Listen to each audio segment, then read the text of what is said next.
Hello, beautiful people. How are all of you doing today? Ooh. Thank you for the 38 months, Verundum. What's up?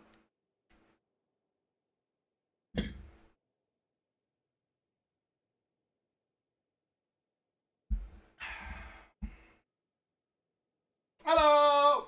How do you do, chat? Chat. Yesterday, I did something stupid. Alright?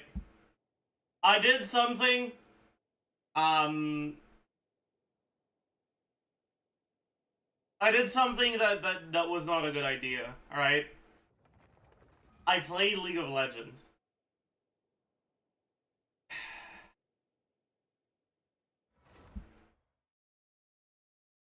But it was actually fun, okay? Like, so, a few years ago, League introduced Clash, which is basically like an event that happens every, I don't know how many weeks, where you can go into it in a team of 5, and it's like a mini tournament with other random teams of 5 that are supposedly adjusted to the same level as you.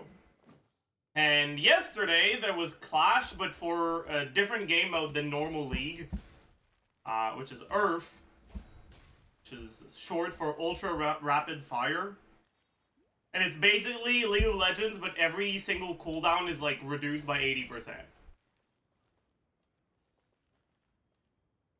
And so I played some Earth Clash yesterday. And bro, we fucking stomped the fuck out of our opponents, man. Oh my god. That was like actually a complete massacre. Okay?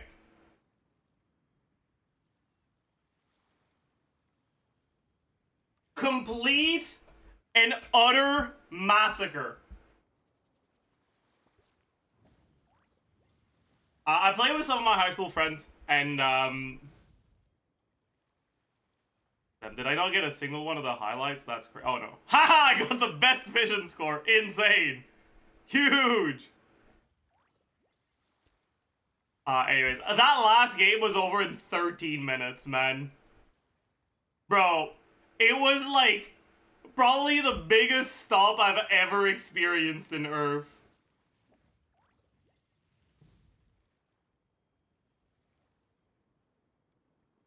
I was playing Nacious. Let's just say things went pretty well. Okay? Yeah. Nacious in Earth is a little strong. Tiny little bit strong.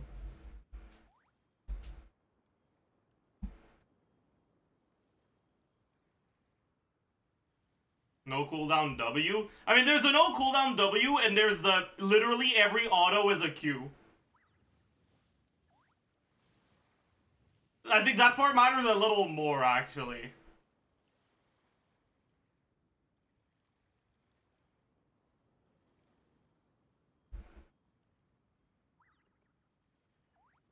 Is it Eon's over? Klugi. Surely IANSAN got large changes.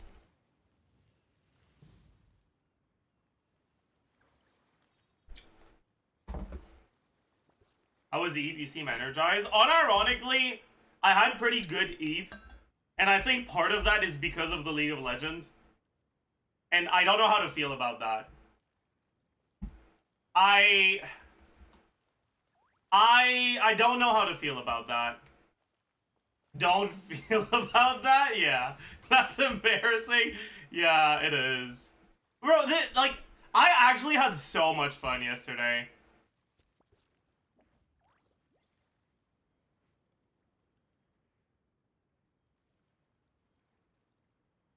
Like, all 3 of those games were omega fun.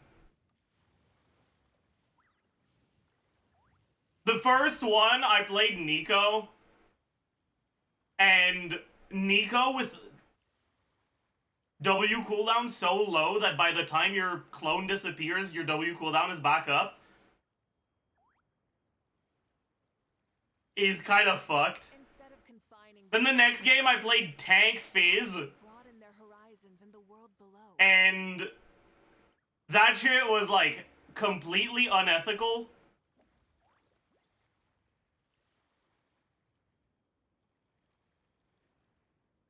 Like Tank Fizz and Earth is just not okay. And then I played Nations and it, yeah. An exercise redeem.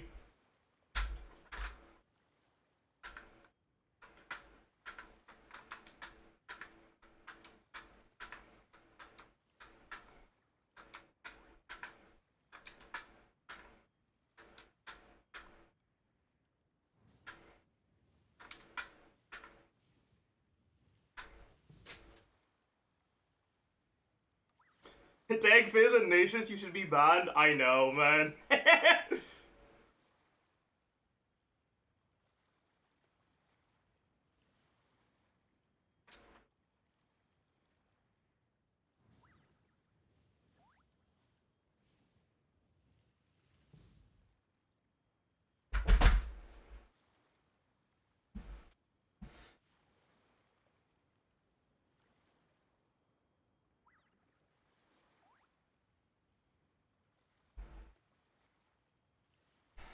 Many insects have a I hate you. follow the light, and humans are the same.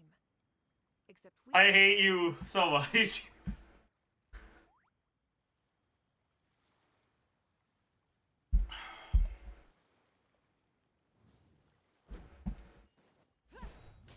Talking about Mpreg, any Manhwa updates?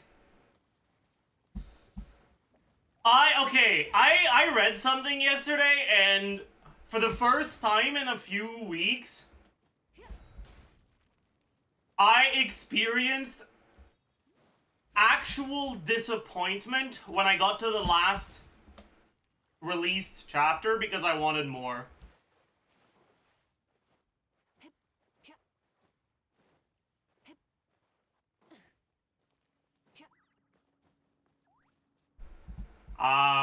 It's for a manhwa that was called I Traveled Through Time to Meet You, or something like that. And it's about a girl who's like a master sorcerer of space-time magic who uses it to go befriend her mom who died when she was a kid.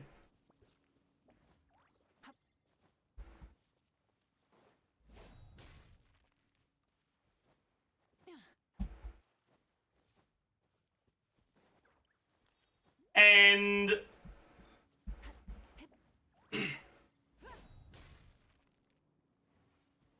the characters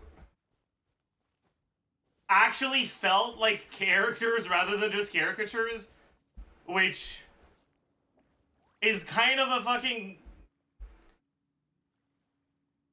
I don't know, it feels nice after all the fucking trash hua I've been reading lately.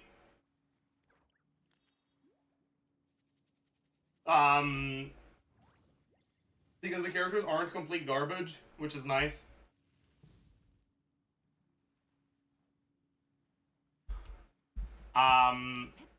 It's a romance manhwa, and the chemistry between the leads is actually good.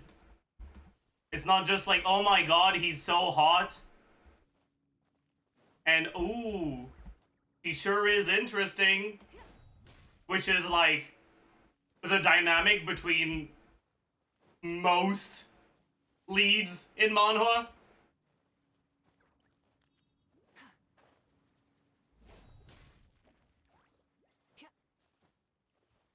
Like, there's a little bit of that, obviously, but like, I don't know, it's more than that, and it's nice.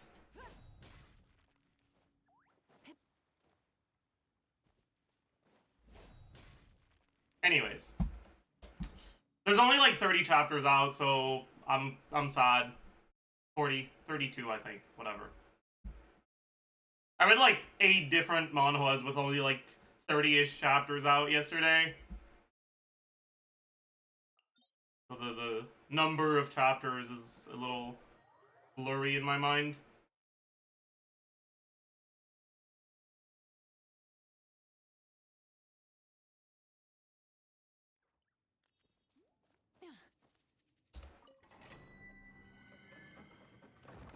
Is solo leveling worth watching / reading? I've heard it's just hype moments and aura, the manhwa, and is all style, no substance. Okay. No meme thoughts on solo leveling, okay? It's not that bad. The biggest issue with solo leveling is that the parts of it that are not aura farming are very, very generic. So if you've read pretty much anything else in the genre, it's gonna bore the fuck out of you. But if it's your first one, the fact that it's generic doesn't matter because you haven't been exposed to that yet.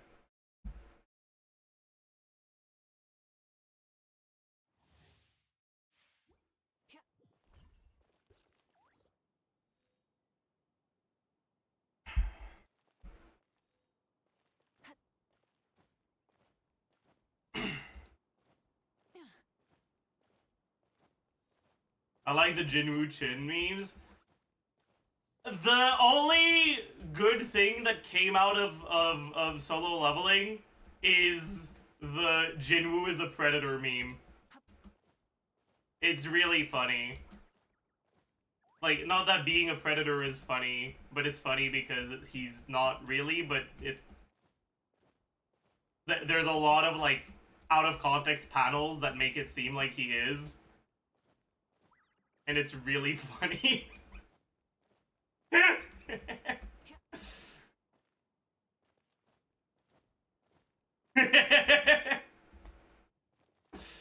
Oh.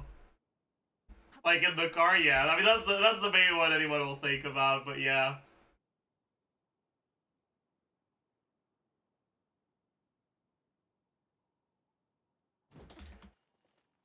But if you want something good in that genre, you should read Omniscient Reader's Viewpoint.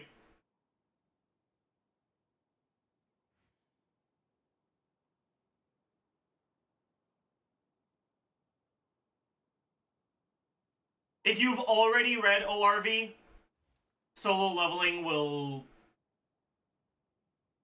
not be a pleasant experience. So if you want to extend the amount of enjoyable time you have reading manhwa, you should read solo leveling first, because if you read ORV first, solo leveling will you will recognize solo leveling for the trash that it is.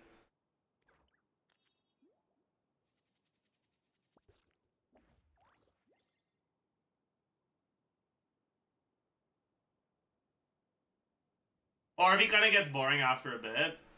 I kind of disagree with that. For me, it was the other way around. ORV started very kind of whatever to me, because the start is fairly generic. But the characters have actual personality, and it helped it feel like a proper story later on. The Jinwoo Chin meme? I don't know if I know what you're talking about. Let me take a look. Oh, I do not. I have not seen that before, but that's kind of funny.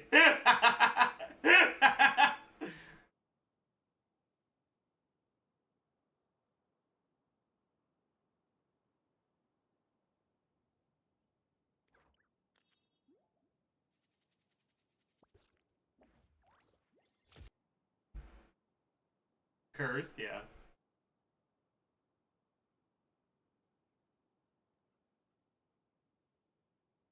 Huge. I'm preg.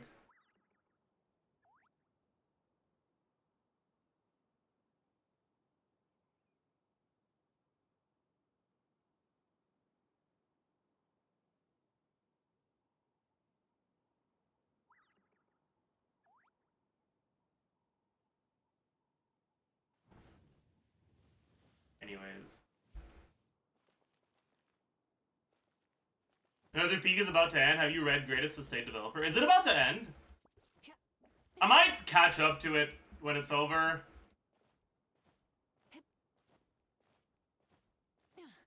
Season 2 ended?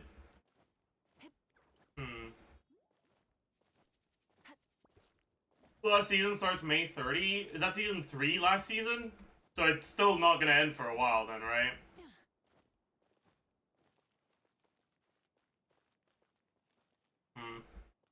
Greatest Estate Developer was very okay to me. It wasn't particularly remarkable, but it wasn't bad either. Instead of confining themselves to the heavens, God should broaden their horizons in the world below.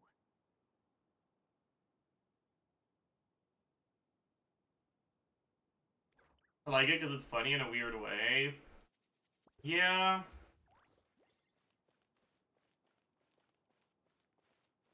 I read, I don't remember what it's called. It had like 2 different names. It's another... It's a regression manhwa about a guy with red hair with a personality really similar to the MC from Greatest Estate Developer.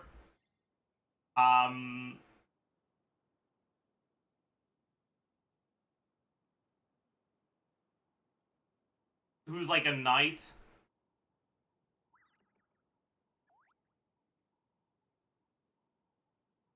His name is... Right, I remember his name. Is Logan McLean. But I don't know what... Regressor of the Fallen Family. That's the one.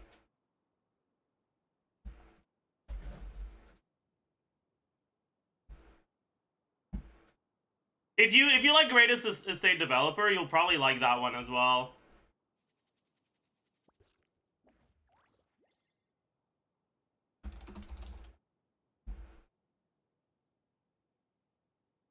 This is the cover.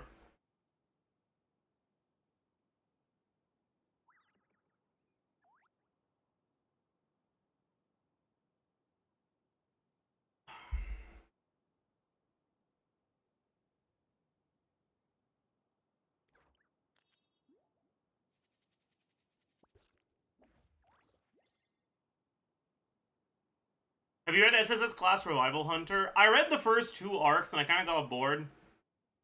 But I recently watched a video on YouTube that was talking about SSS Class Revival Hunter. And they said that the first 2 arcs were a lot worse than the next 2 arcs. So I'm kind of tempted to pick it back up.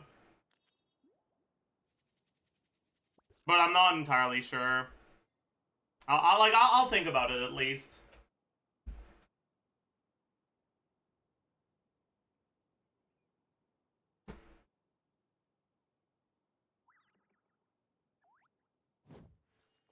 Anyways, I think we've stacked our Serpent's Pine. Oh, my Xilonen is still on stack. You also read manhwa or just manhwa? I read both, but the generic tropes in Chinese manhwa tends to be less fun for me than the generic tropes in Korean manhwa.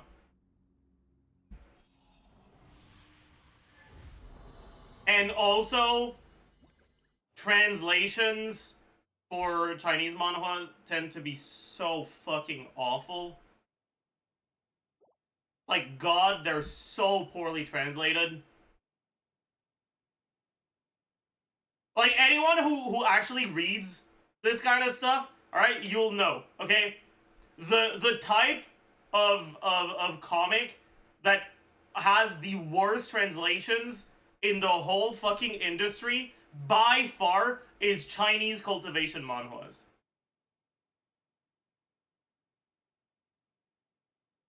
It is so fucking unreadable.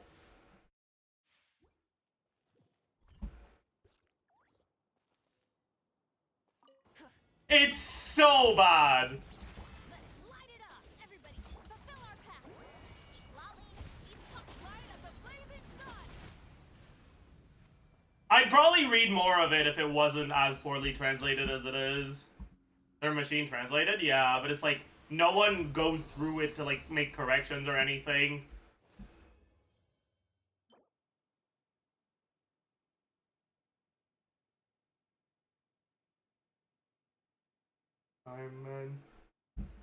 So I think this is actually my third 4-liner flower with crit damage, attack percent, EM, and crit rate on Cinder City. No, one of them had ER instead of attack. So it might be my second one.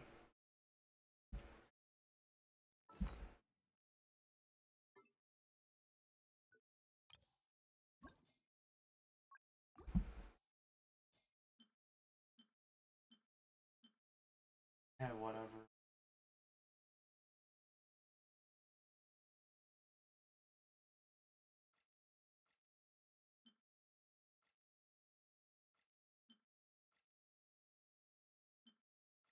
Wait, where did it go?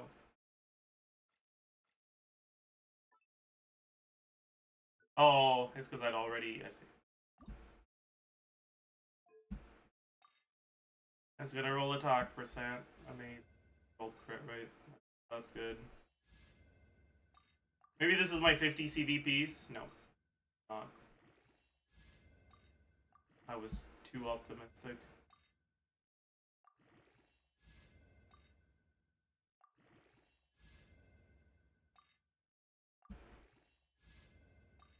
Yeah, it's still lining up to be pretty good.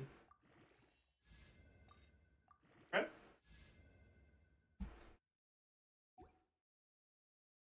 This is a really good off piece, at least.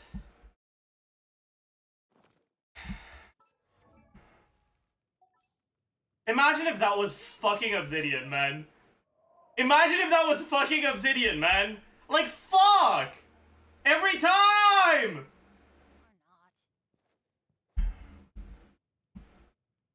This might be my best off piece for reaction characters, though.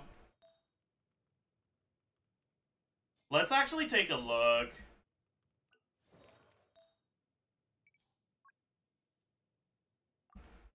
If I look at my off pieces and how many rolls they have, I don't even know if I have a 9-roll. That's not 9-roll, right? Yeah, no. I don't know if I have another 9-roll feather, let alone one where 6 of those 9 rolls are in crit.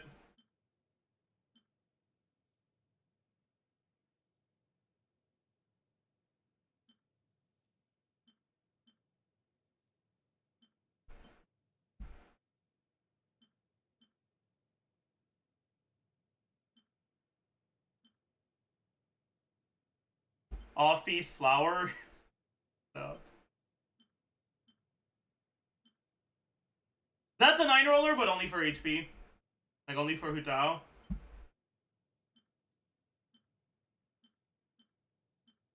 I think it might be my only 9-roller. But for attack scalers.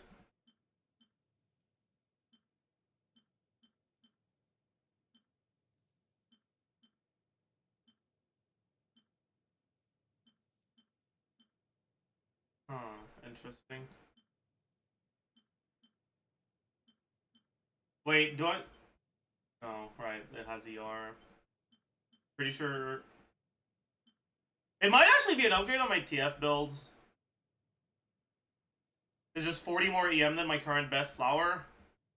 And I end up running fucking 5-piece TF really often. Because all my TF pieces are pretty good.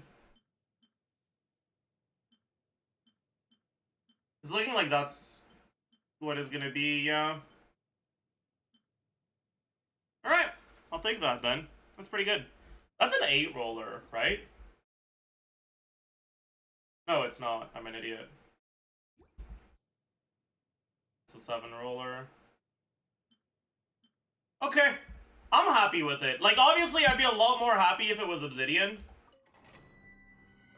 But I don't think I can complain about that.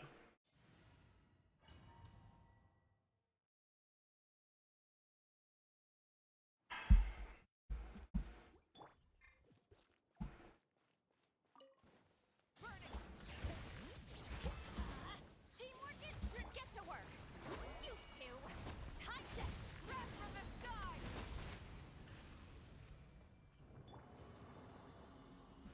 The more you complain, the better stuff you get, actually. Okay, well, I actually fucking hate this video game, and if I don't get something good right now, I am going to curse the heavens.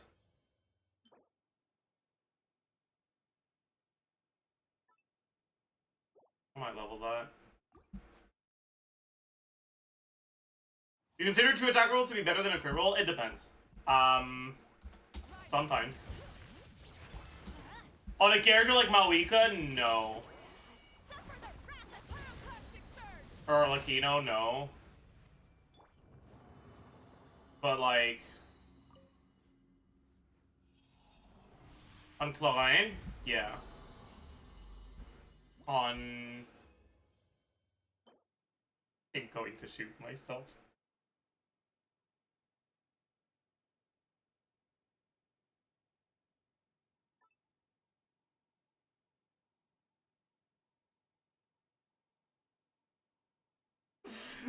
What have I done to deserve this, man? Let's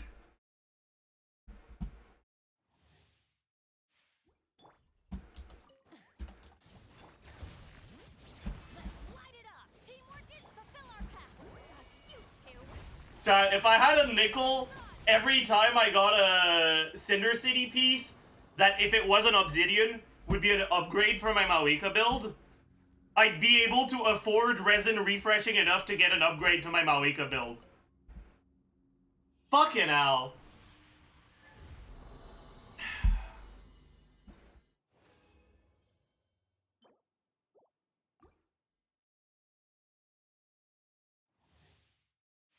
Get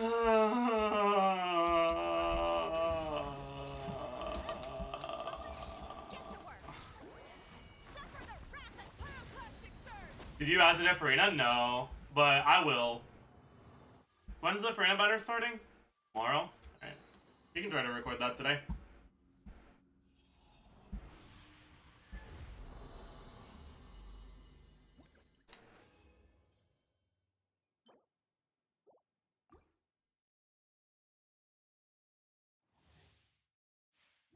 You could have built up 1% Mavuika, Chaska, Kenichi, and Wolani combined. True. You know, I'm actually curious. If I properly, like, if I put the good pieces on Wolani,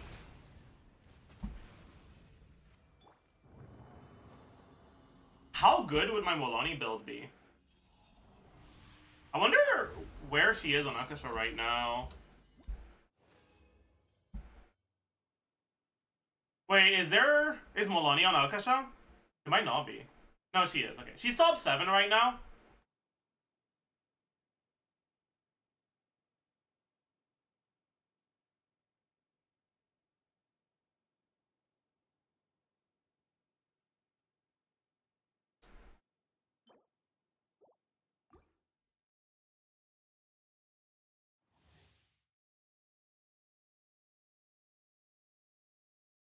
Hmm.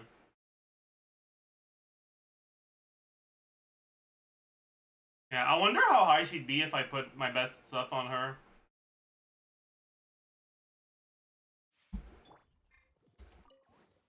Rise up.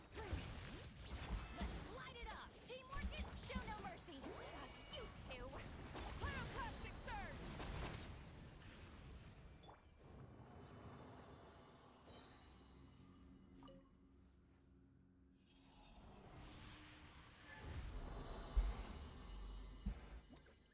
Alright, last one of the day.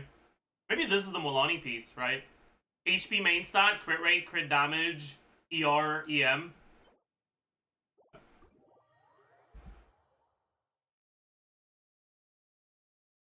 Nope.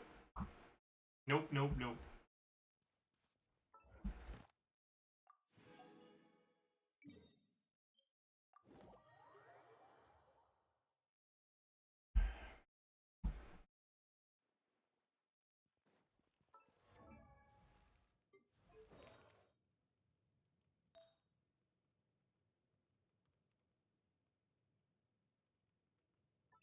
Chat. You versus the guy she tells you not to worry about. True. Anyway. And Add Thank you for complete. Add maybe I will fucking change my Molani to Cinder City at this point. Like, fuck it, Al, man. Oh. How many substats behind is Cinder City than Obsidian? A lot. A lot. Cinder City does literally nothing if you already have Cinder City on the team. Which you do, because Sitlale. I wonder how many substats behind my best Cinder City is versus my best Obsidian. Alright, this is... Oh yeah, this is 4 min rolls, not 3 max rolls. Aww.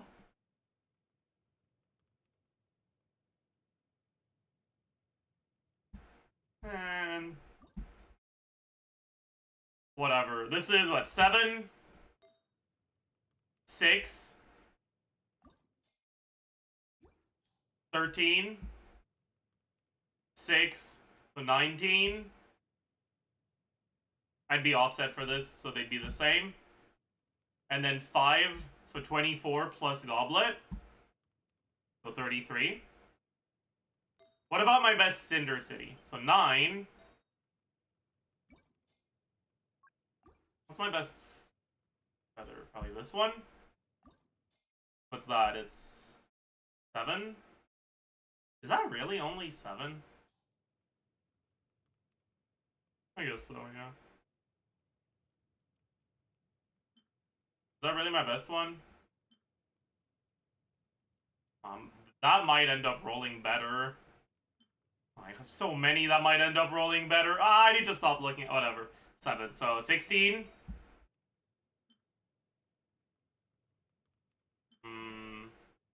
Yeah, I guess for these, I haven't leveled the stuff that I'd end up using, right? I have so many promising pieces.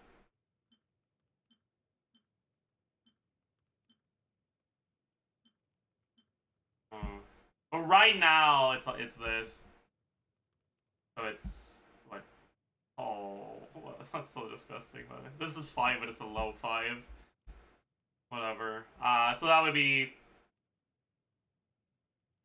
This is 21. And then I guess I don't have a crit damage one leveled, huh? Okay. I guess we're still not better Cinder City than Obsidian. Because I just get a lot of good flowers on Cinder City. It's not even feather. It's literally just a lot of really good flowers. I have this. This is like my worst one. Fucking 23 ER. And that's without counting all the fucking stuff I haven't leveled. Like...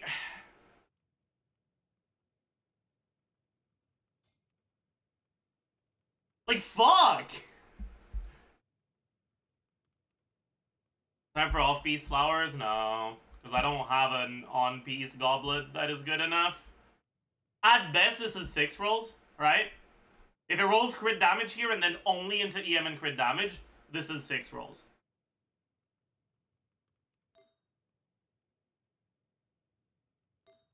What I'm currently using is 9 rolls. So I lose 3 rolls, which means I would need to have an upgrade of 3 rolls for it to be a side grade, and 4 rolls for it to be an upgrade.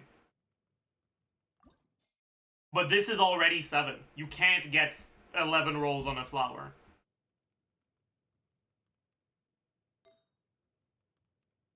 So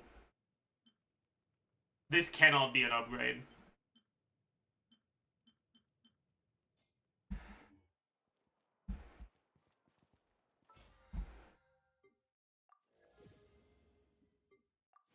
Unfortunately.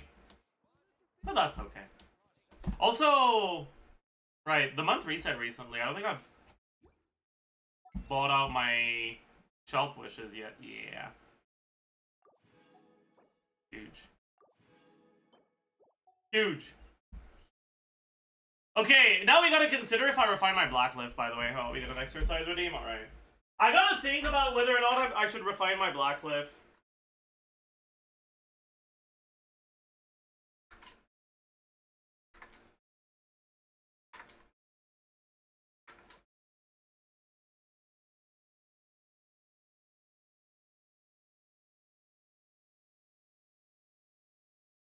I don't think it's worth it, but it could be fun.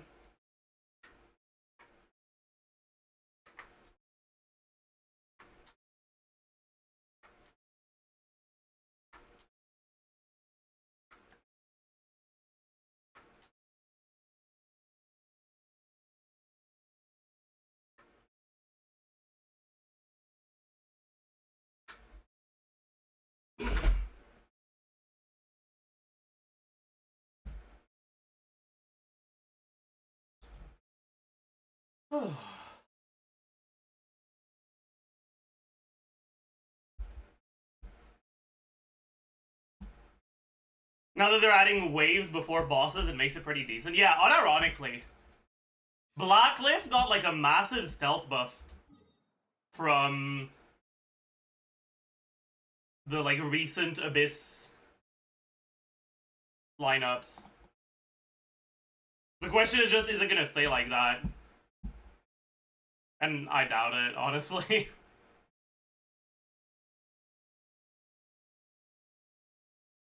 Like, I talked about it before, but I think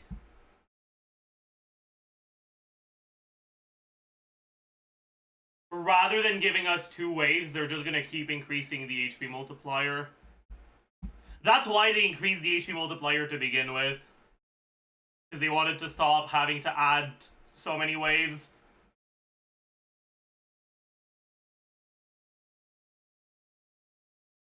So I kind of doubt the Blacklift weapons will get that value. If you did an updated shop guide, you did a video about royal weapons several years ago. That was a very, very long time ago. That was before I had editors.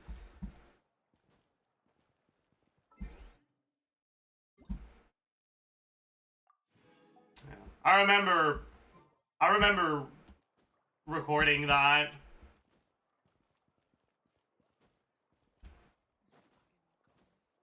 Yapping about probabilities and how royal weapons are complete dogshit garbage.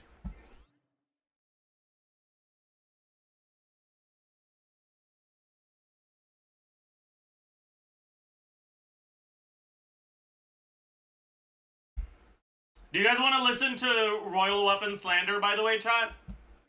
I'm down to explain it again.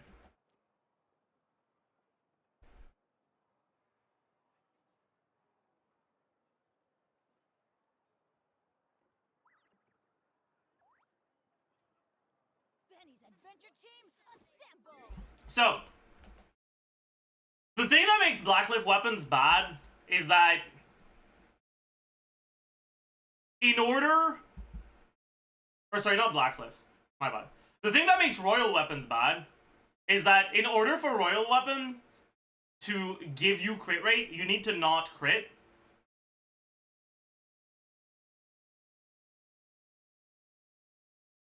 Which means that in order for you to get value out of the passive, you need to have lower crit rate. The thing is, getting lower crit rate isn't good.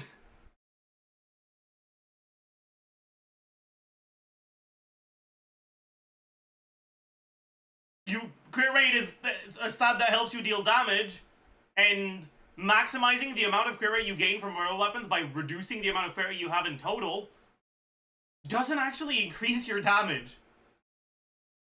Like, technically, with a royal weapon, your crit ratio won't be exactly 1 to 2 anymore. It'll be like 1 to 2.2 or some shit, depending on the exact amount of crit you have.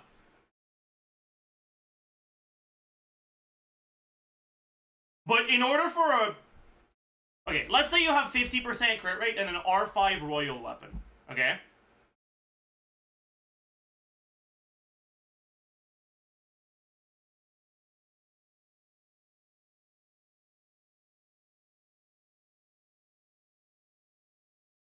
Right? You have 50% crit rate. Crit rate, 50%. The easiest way to think about how much crit rate you're gonna get from royal weapons is to look at it this way. With 5 stacks of 16% crit, that's 80% crit, way over 100%, pretty much no matter what you start with. And so you will reach a point where you're guaranteed to get a crit, right? What that means is that it'll be pretty easy to average the amount of crit rate you have if instead of looking at, okay, how much crit rate do I have on my first hit? Then what are the odds of having more crit rate on that second hit? What are the odds that it isn't? Let's average that, whatever. Instead of looking at it that way, ask yourself, how many hits is it going to take for me to get my first crit? What are the odds I get my first crit on the first hit? Well, it's just the crit rate, right? What about the second hit? Well, in order to get to the second hit to begin with, you need to have failed the first hit.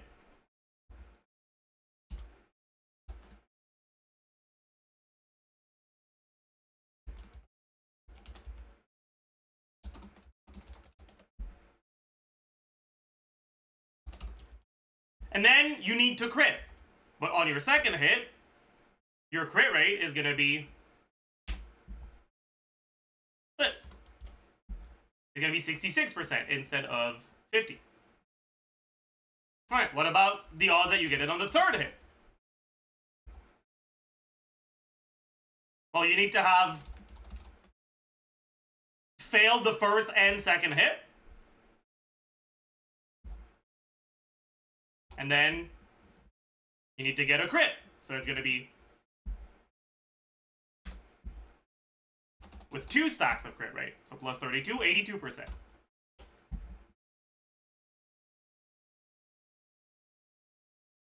And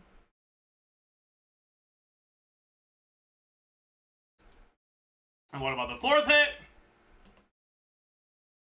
Again, you need to have failed everything. And then you need to get a crit.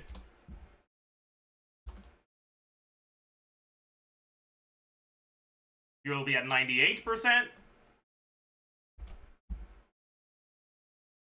And then finally, 5th hit, you're now at over 100%, so it's just going to be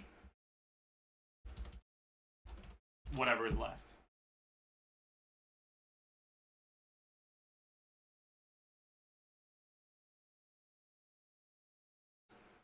So, 50% that it takes 1 hit, 33 that it takes 2, 13.9 that it takes 3, 3 that it takes 4, and 0.06 that it takes 5. So on average, it'll take 1.7 hits to get a stack. Which means your effective crit rate is now 58%. 59, whatever. What that means is that R5 Royal Longsword at a crit rate of 50%, which is honestly lower than what you should be at on almost every character, is only giving you 9% crit rate. That's it. That's all the passive does.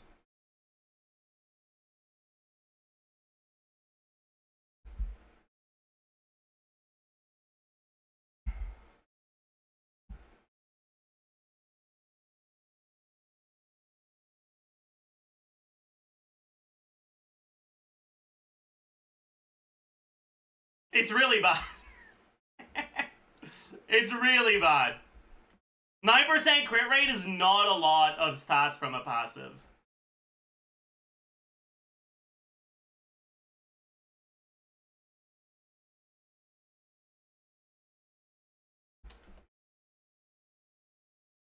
Can Can you explain the reason for the 1-to-2 optimal ratio for crit?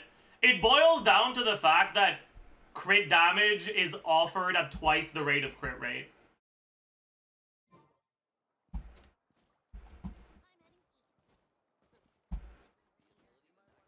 The amount of damage you gain from crit is going to be your crit rate times your crit damage, right? Because by default, you get 100% of your damage, right? But when you get a crit, the instead of getting 100% damage, you get 100% plus your crit damage, right?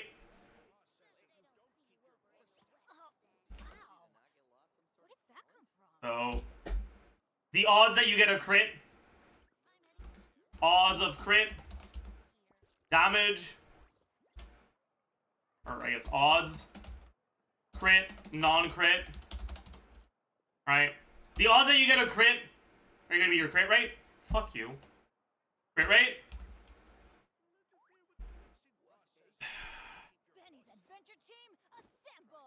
The damage when you get a crit is going to be 1 plus crit damage.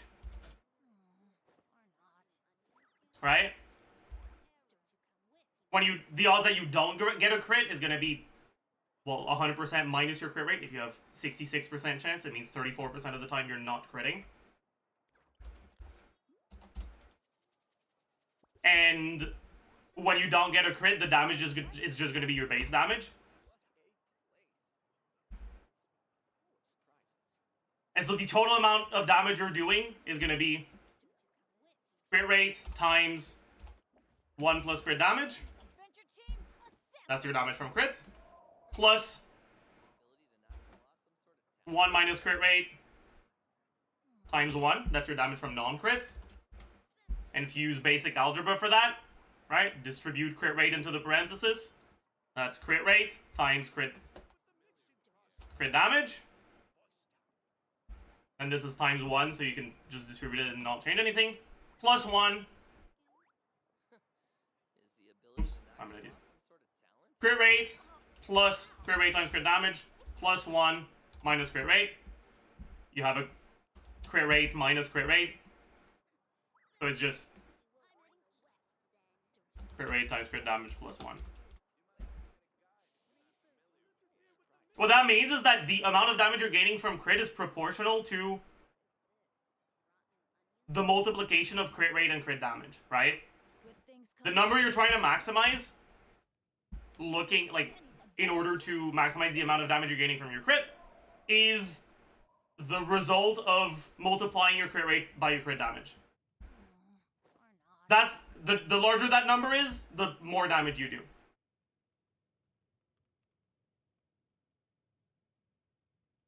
Area optimization problems are very straightforward. Where did that come from? When it comes to something with only 2 dimensions, the largest area is always going to be a square.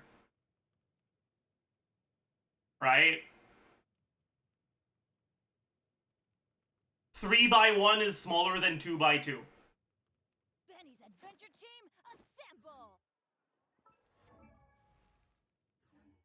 And because of that, since what you're trying to maximize is something with 2 dimensions, it's a square.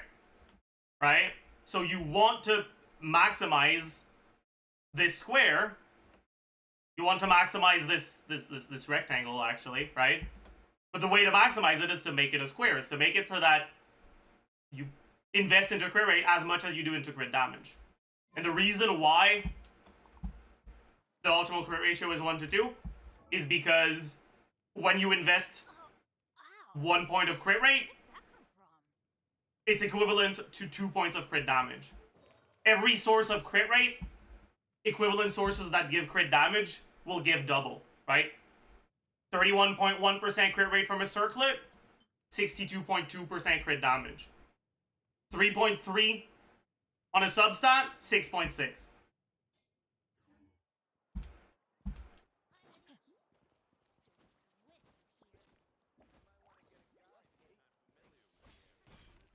And so if you attribute as much investment to both of them, you'll end up at a 1-to-2 ratio.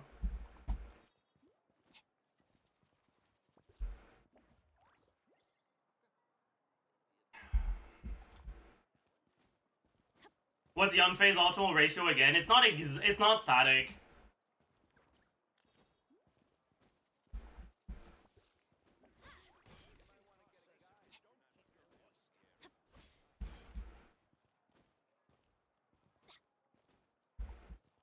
But it's generally close to 1 to, or to 2 to 3. But I don't know if that's necessarily true now with Sitlali. Because maybe with Sitlali, you would rather not get the A4 proc. So you can get an additional melt. But that's, I think that's a little too much.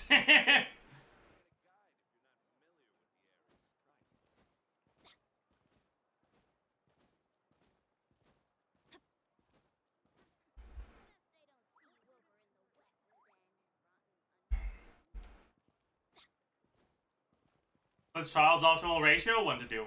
Child doesn't get anything from crits. Like anything special from crits.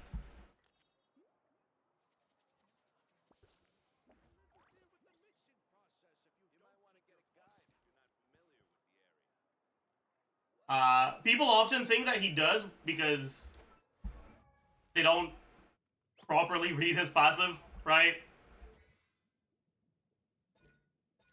They see this and they're like, oh my god, you want to build a lot of crit rate on Child, right?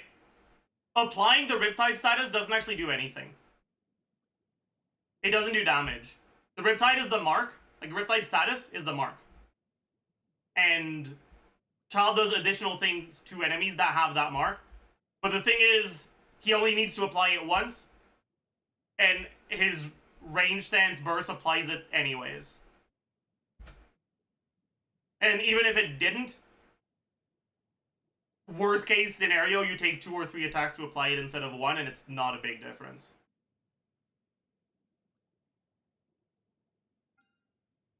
So Child doesn't actually get any real additional benefits from crit. Technically, that's not entirely true. Characters with a large front-loaded hit have a little more flexibility in their optimal crit ratios, in the sense that you're not against enemies with infinite HP. You're against enemies with a finite amount of HP.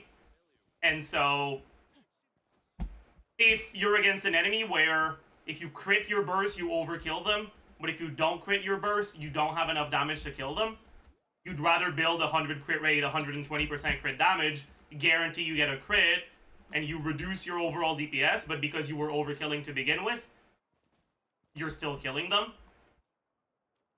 Versus risking not getting a crit and not being able to kill them in one rotation.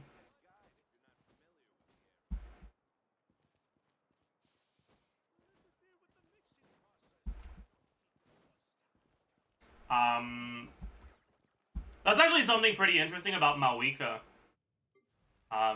Mavuika's really fucking broken.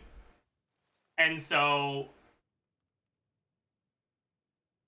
generally, I would prefer playing a Mavuika with like 65 crit rate, 150 crit damage, over 55 200.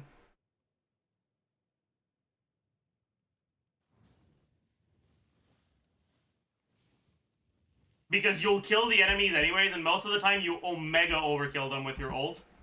But not critting your ult feels like dog shit.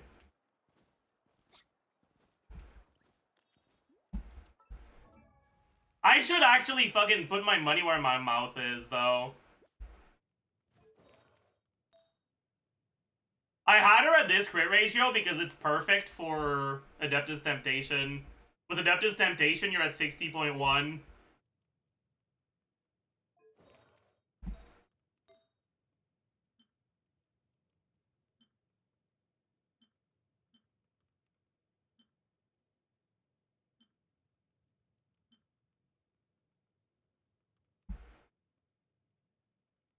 I can just use this, get a little bit over 100, and we're vibing.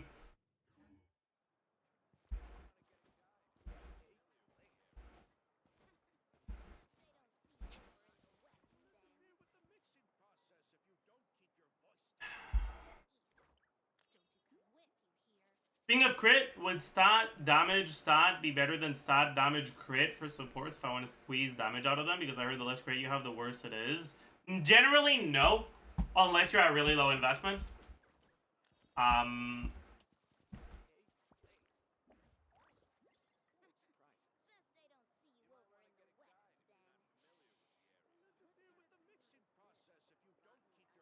Crit peaks at 70 to 140.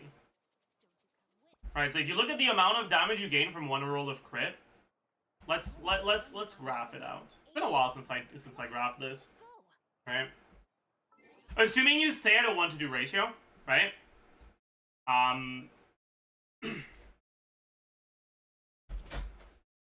You'll have your CV and crit multiplier.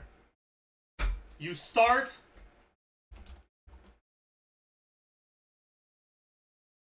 yeah, sure. Like a really bad support build is gonna have like maybe 12 rolls of crit.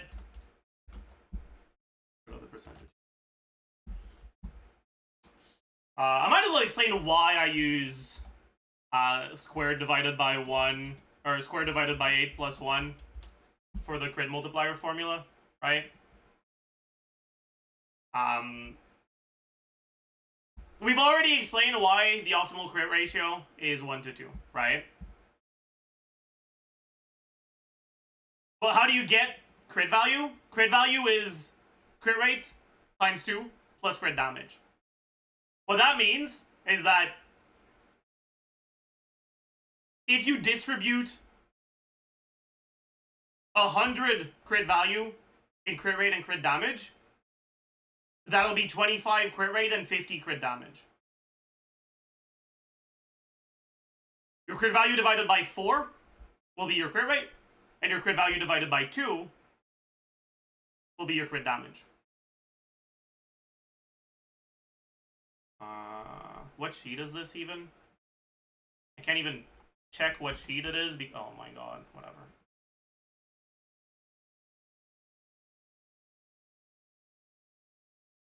This 24. Right, we've already said earlier that your formula for your crit multiplier is 1 plus crit rate times crit damage.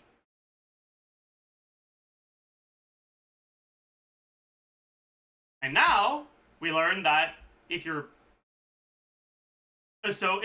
distributing your crit value in the optimal way, you will get 1/4 of your crit value as crit rate and half of it as crit damage.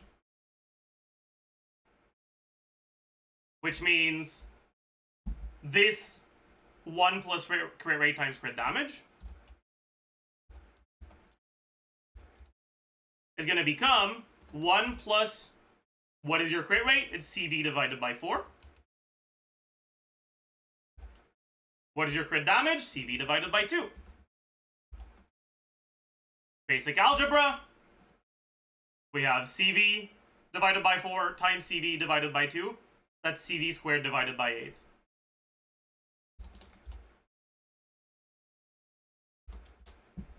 Which is the formula I use here.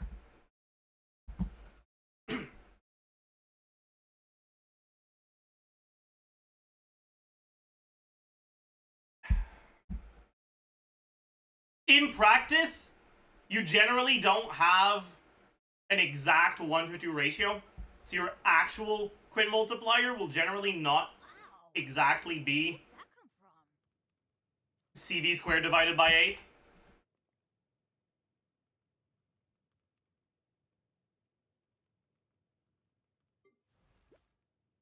I like this, for example.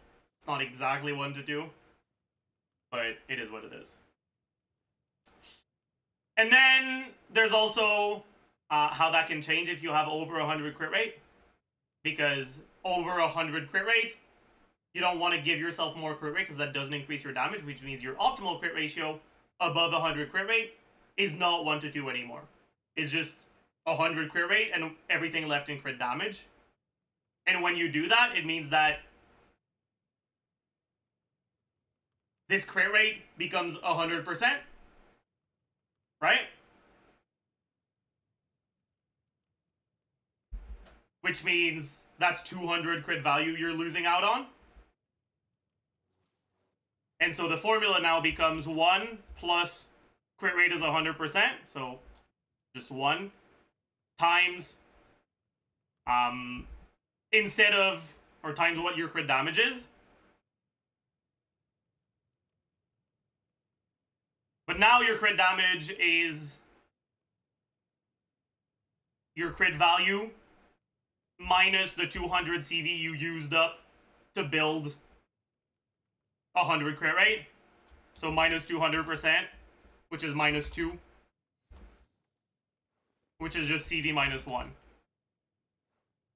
And so once you reach above 400 CV, once you reach above 100 crit rate, if you were to stick 1 to 2 CV, or 1 to 2 crit ratio, the formula for the crit multiplier becomes just crit value minus 1.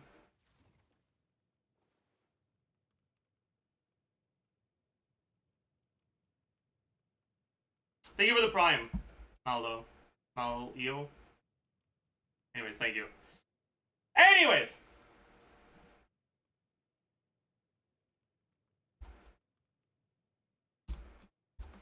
What happens when you get 1 roll of crit starting from this?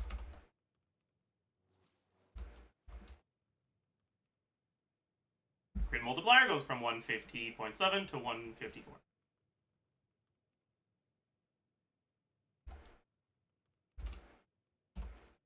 Fucking hate Excel auto formatting.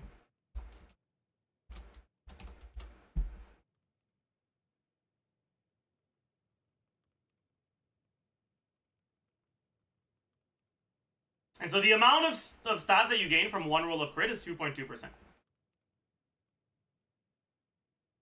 But that goes up the more crit you have. But what that means is that if you were to start with less than that, right? If you're not using a crit rate circlet, for example, then the amount you gain from a crit roll is a decent amount less. The thing is, though, this is still pretty decent. And other stats, every other stat outside of like defense shred, the more of it you have, the worse it becomes instead of the better. You can press Control Shift 5 and it'll format into percent. Really?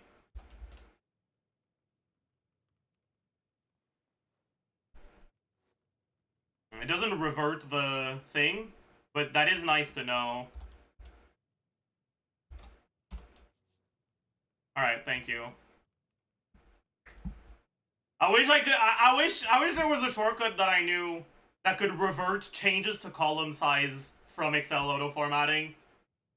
Because it's especially annoying when I write a long formula and then it auto formats to make the cell like this, and I'm like, huh. And then I have to Control Z, change the format, and then write the formula again. Or manually bring it back to 80 pixels like this. Which is even worse.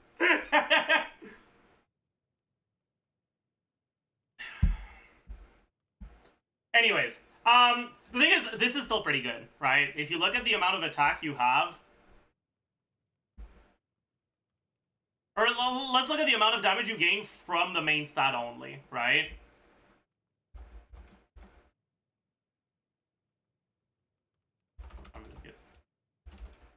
Right? It's about 21% more damage. If you're on an attack scaler, right? Let's say you're talking about supports.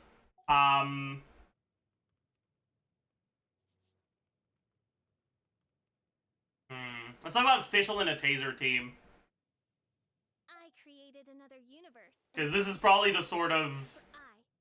Maybe with the 12 months Fabled Sword. This is probably the sort of character where the attack outlets would be like the least bad.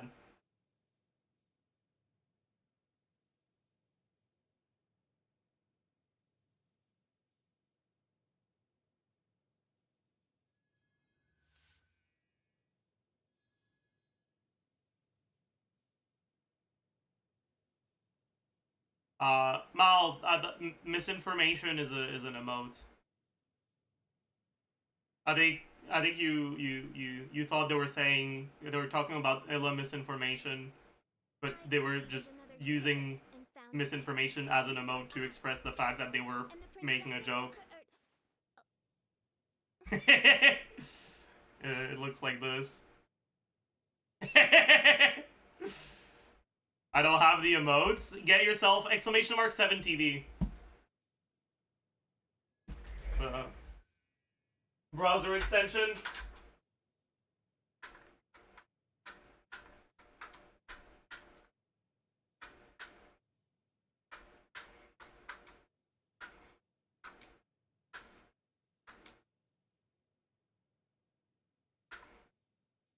I created another universe and founded paradise. For I, Fischl, and the Prinzessin de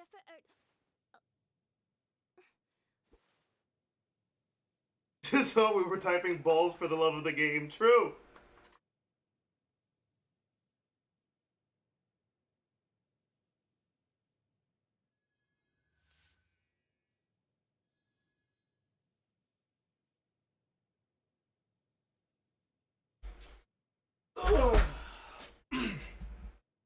Anyways, Fischl base attack. A lot of people use stringless, so let's look at stringless. 754. I created another universe and founded If you're considering attack, Fischl, and the Please shut Prinzessin up. de if you're considering attack circlet, you already have an attack sense. Let's say you only have about 20% attack and subs. And about 350 flat attack from feather plus 2 flat attack subs. If you were to get an attack main stat,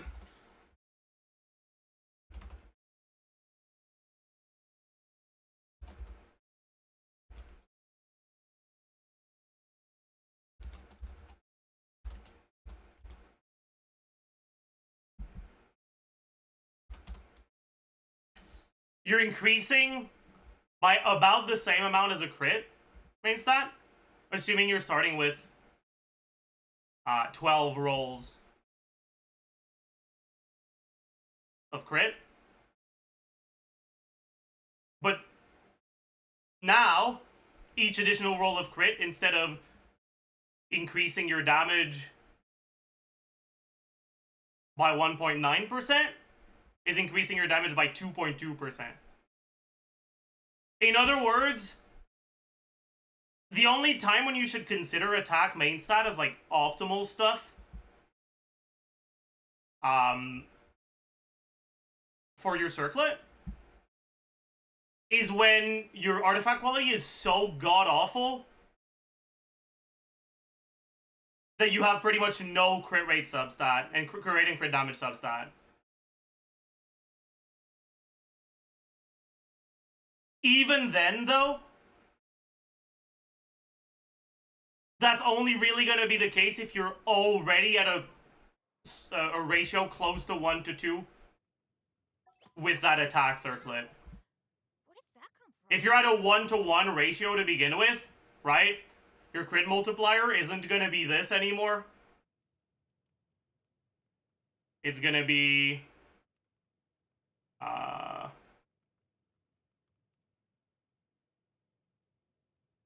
Benny's adventure team, assemble!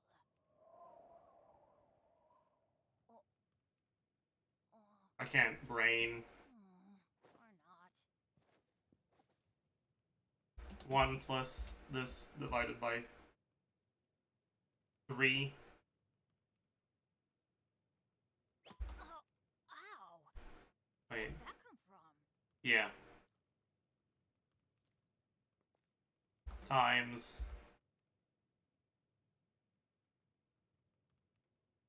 that's your crit damage, and then this divided by 3 is also going to be your crit rate. Yeah. Benny's If your crit rate brings you from a 1 to 1 ratio, or if you get a crit damage circlet that brings you from a 1 to 1 ratio to a 1 to 2 ratio, right? In this situation here, we go from what, like 65, 70 to 70, 130-ish it's better than an attack main stat. Similarly, if instead of starting from a 1-to-1 ratio, you start at a 1-to-4 ratio, right? If you're at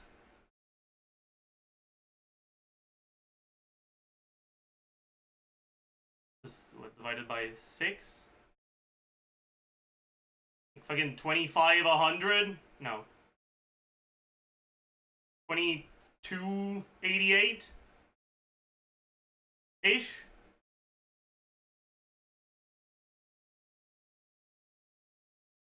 Kind of. 2392. About 25, 100, whatever. I can't be bothered. And you get a lot closer to 1-to-2, right? And now this is divided by 6 for your crit rate. And times 2 divided by 3. I guess it's the same ratio. Yeah, okay. Anyways, point being, Oh, ow.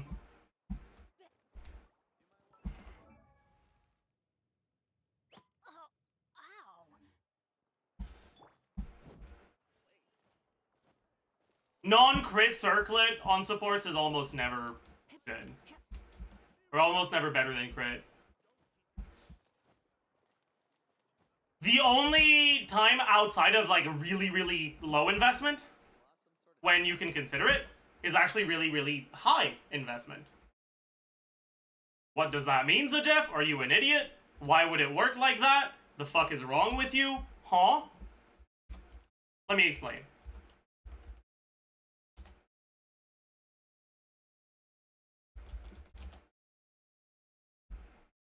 So I've already told you how, you know, the more crit you have, the more damage you gain from crit investment. The thing is, that's only true up to a certain point. And that point is around 280 CV.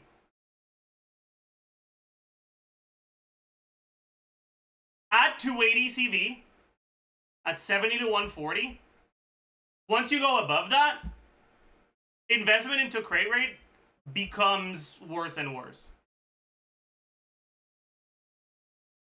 You don't notice it here because we don't have enough digits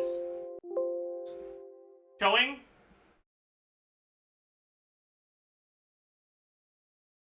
It's actually at like 284 or something. So this one is still a little higher, but whatever. But you can see it actually starts going down.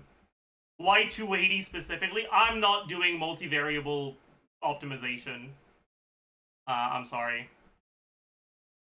No, thank you. I'm good.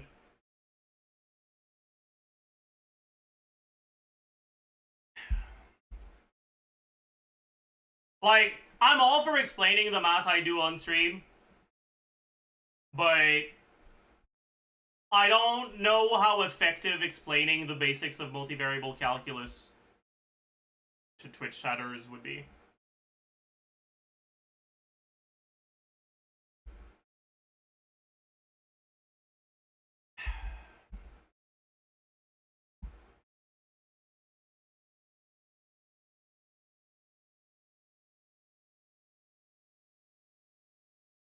Anyways, the thing is, that doesn't mean that you don't want crit above 140, right? Or above like 70, 140. Because, as you can see, the damage upgrade from a crit roll at 290 CV is still 2.36, which is which is more than it was at 260 CV. Just because it starts becoming worse doesn't mean it's bad yet. It actually takes a pretty long time for it to start becoming bad. But because you get so much fucking crit on new characters, because Obsidian and Maréchaussée exist, right? Because 5-star characters often have a crit ascension. A lot of them have crit in their kits as well. And or are good with crit weapons.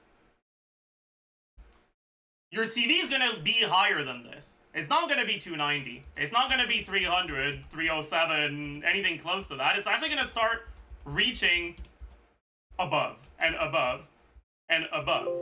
And eventually, you'll start reaching above 400. At which point, like I said earlier, your crit ratio is not 1 to 2 anymore. The optimal crit ratio above 400 can't be 1 to 2 because then that would mean you're over 100 crit rate, and crit rate above 100 does literally nothing. So the formula changes. You don't really see that much of a difference yet, right? 2.219 versus 2.204. Right? Not a big difference yet. But the further above 400 CV you get, you start actually noticing an actual change, right? From 260 to 400, right? 2.23, 2.35. It's a 0.1% difference in effectiveness of crit rate. It's very, very stable. And just 20% CV later, same difference as between 260 and 400. We can start it earlier, right? We can start it at a very low amount of crit rate substats, so we can see if we want to graph it, we'll be able to see that more more effectively.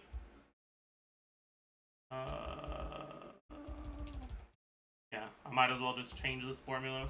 If this is less than 4, it's the base formula. But if it's 4 or higher, it's the formula for above 400 CV. Okay? And then we keep this going for a little bit. And we can...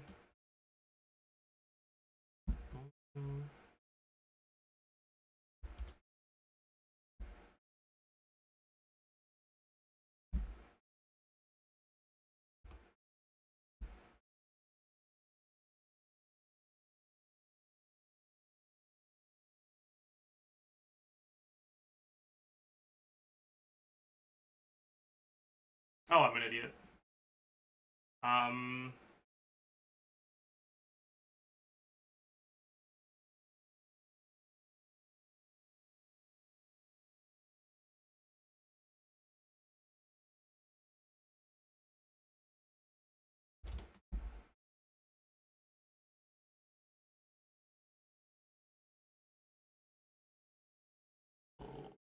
Edit data.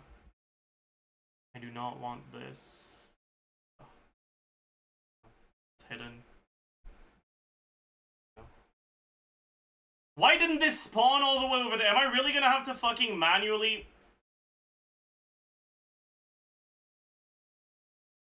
I'm gonna cut and paste. There we go. That's how... There we go. So...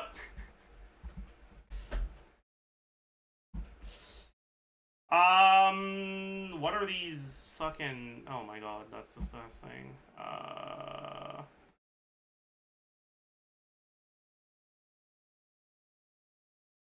Axes. More options.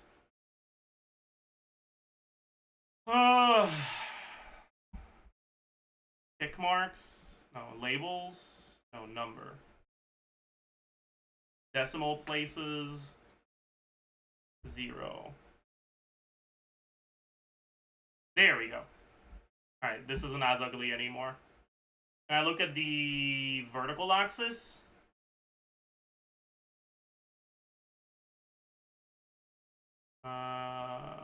Yeah.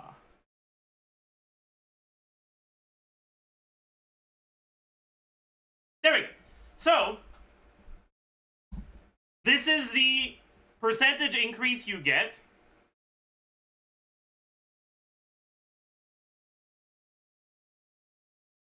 based on the amount of a stat, or based on, or, okay, this is the percentage increase you get from one substat of crit based on how much CV you have right now. As you can see, that percentage is, as long as you have a crit rate, or a crit circlet, pretty much starting all, and for a very long time, always above 2%. It peaks at around 270 or 280, a little bit before 300. And then goes down, but still not very sharply until 400. And then at 400, it starts falling off sharply. The reason why characters like Neuvillette and Molani sometimes have HP Circlet as their optimal artifact is because they actually do reach enough crit to start getting to that sharp decrease in effectiveness on crit.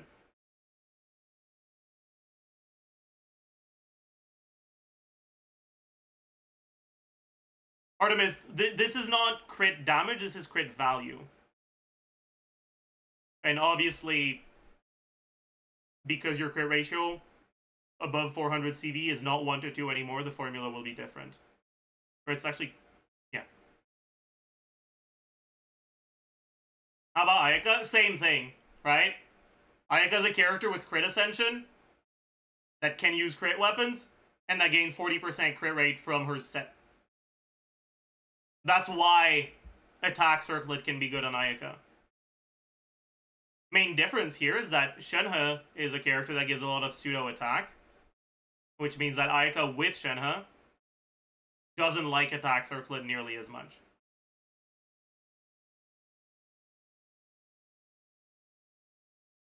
Yeah, there's also Craw Resonance, I forgot. True.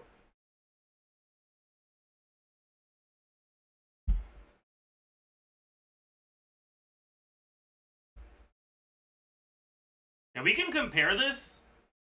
Let me change things a little, right? So instead of this, okay, let's close this. Let's delete this for now. Instead of this, it's just going to be this number here. And then number of stats. We start at 0. And then it's going to be this plus 1. And then we copy.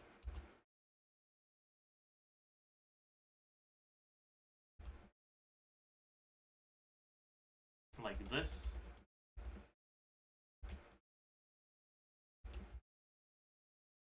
Okay.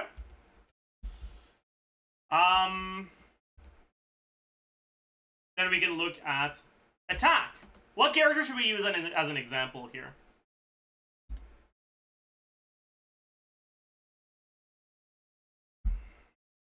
Should we use Neuvillette or Molani? So let's use Molani. Molani is going to be a great example for this.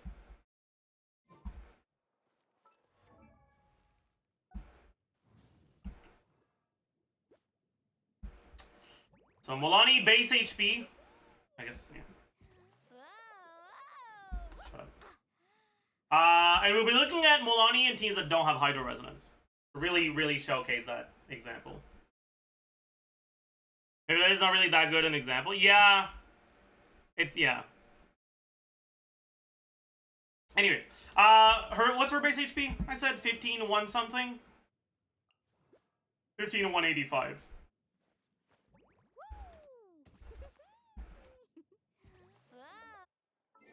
Right? Now she gets about, well, she gets HP Sands. But she doesn't necessarily have to get HP Sands. She can use EM Sands as well, depending on which supports you're using. So let's look at, like, the best case scenario for HP on Molani. So EM Sands Molani.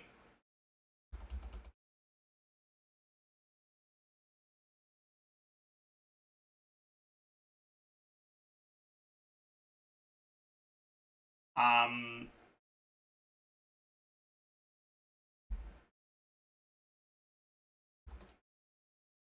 5% HP per substat.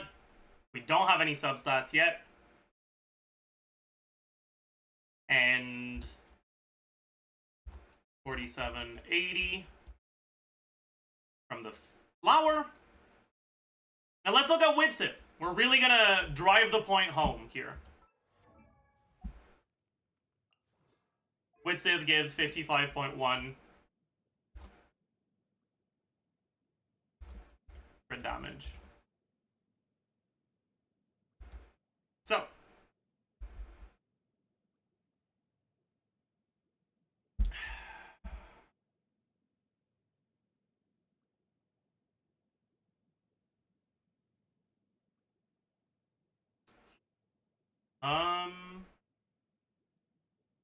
Yeah, right? And then percentage increase, percentage increase, percentage up HP. Wait.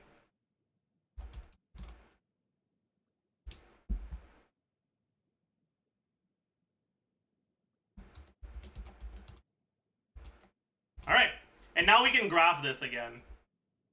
Is it gonna work if I select the whole thing, or is it gonna have a bunch of free space? It works. Okay, cool. Nice. It even defaults it.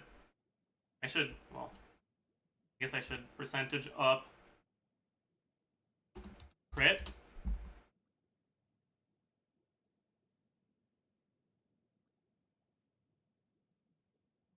Right? And this is what it looks like here.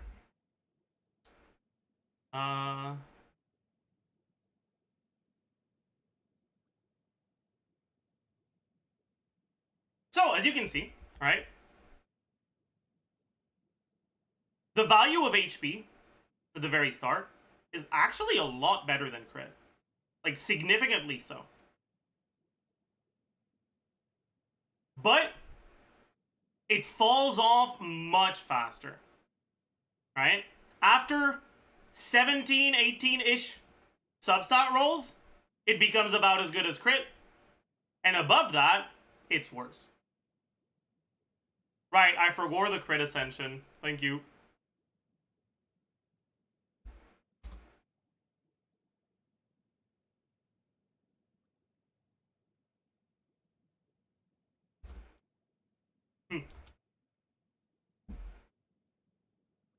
But it's pretty similar. Right, 16 instead. Whatever, 17-ish, right?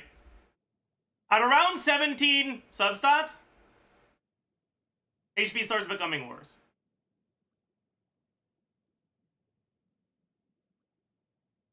But because Milani starts with so much crit to begin with,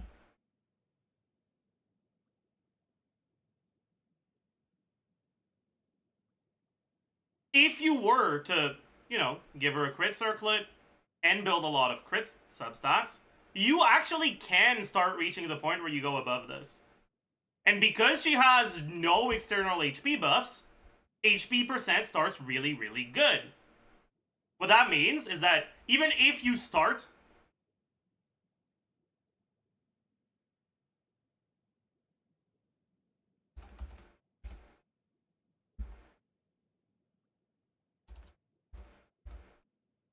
Am I an idiot? Oh wait, I am an idiot.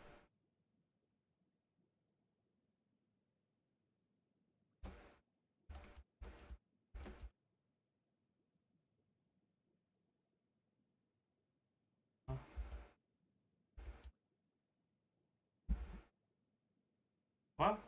Oh, okay, never mind. I just hadn't updated yet. Whatever. Even if you start with an HP circlet instead of a crit circlet,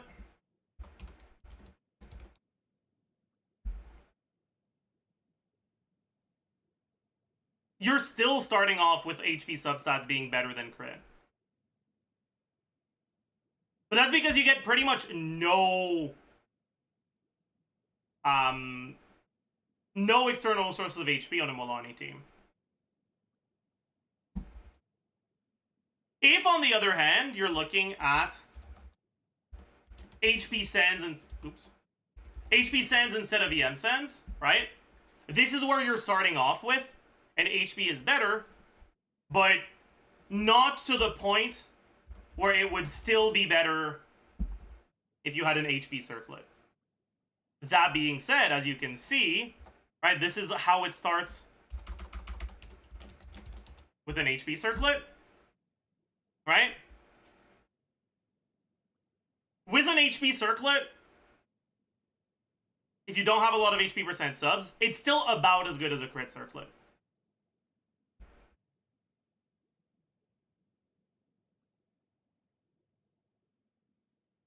Assuming you don't have...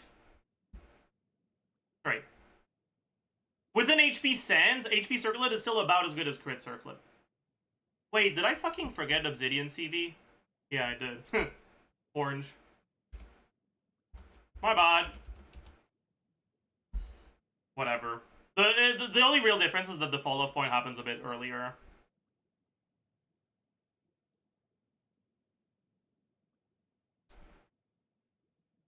Alright. So if you have HP Sands and HP HP Circlet, you end up at a starting point before looking at substats, where crit and HP are about as good as each other. With crit being a little bit better, but not that much.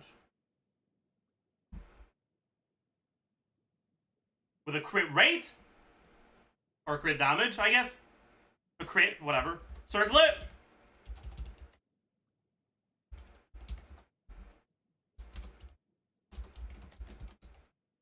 Your HP substats start a decent amount better. All of this to say, right? As a general rule on Walani,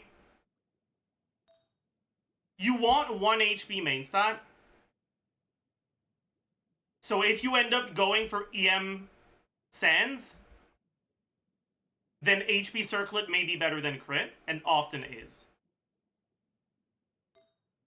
On top of that, if you don't have a lot of HP percent in your substats, HP percent is about as good as crit on the Circlet, even if you already have an HP Sands.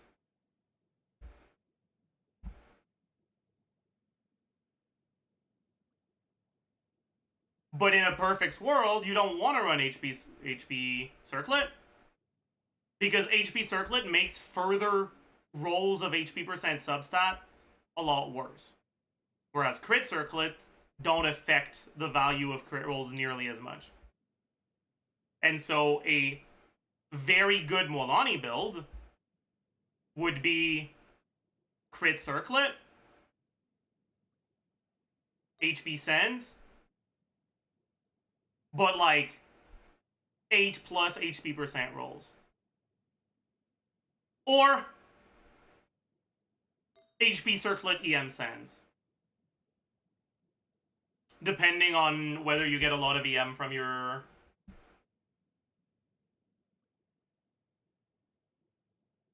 team.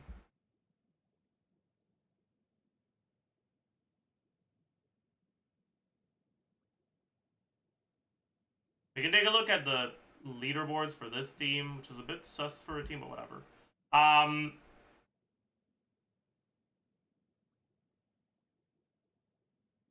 C0R1 Nahida, why? Oh well, whatever.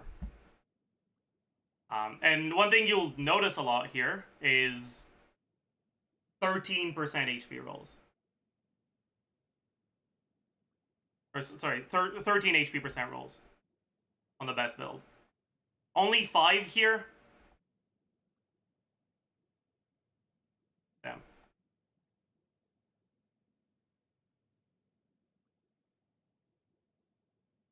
But you can see, right? You look at the roll value.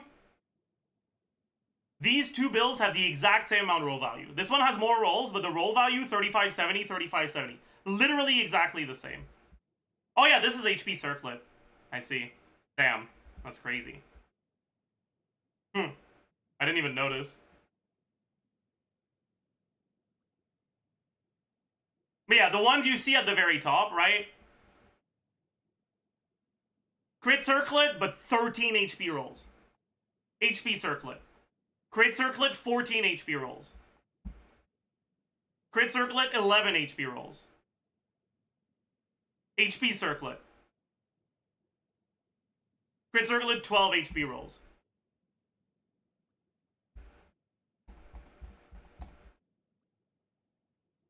Molani really appreciates HP percent as a substat.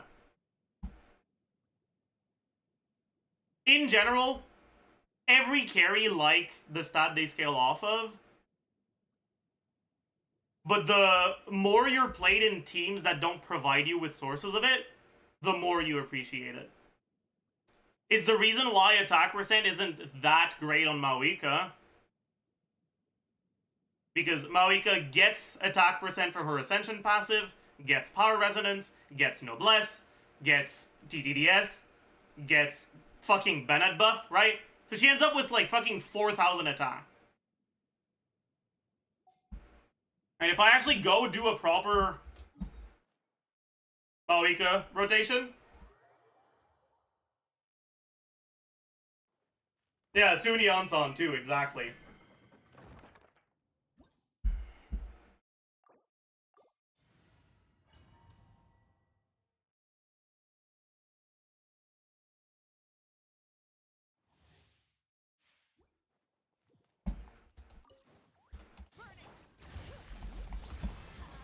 Everybody stand, fulfill our pact.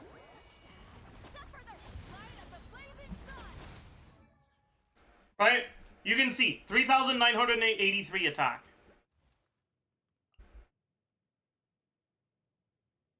I have 4,000 attack, okay?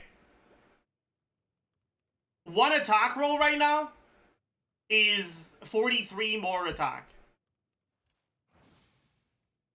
That's 1% more attack, so 1% more damage.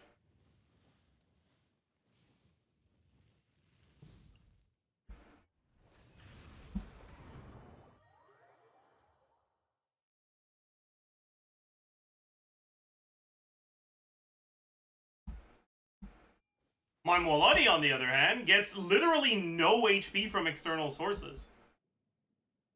So she has 31,000... I guess you guys can't see it because of my cam. 31,384 HP. Her base HP is 15,185. The one roll of HP is like...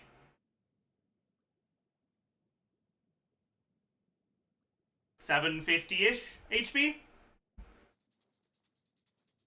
Which increases my HP by 2 to 3%. Which is 2 to 3 times more than the increase in attack I get from an attack roll in Mavuika. Confused about why IANSAN can match Xilonen despite being such a severe attack buff dilution? Because Xilonen isn't doing that much.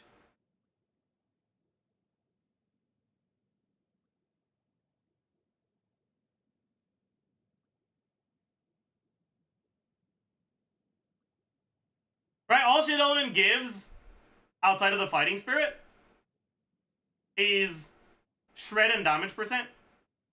But the damage percent, you already get Cinder City, so you end up getting Petra, and Petra doesn't have full uptime, and it's cringe. Right? And while Shred is good, Shred is the stat that falls off the most. Right? Once you have 10% Shred from any source, any additional Shred is significantly worse.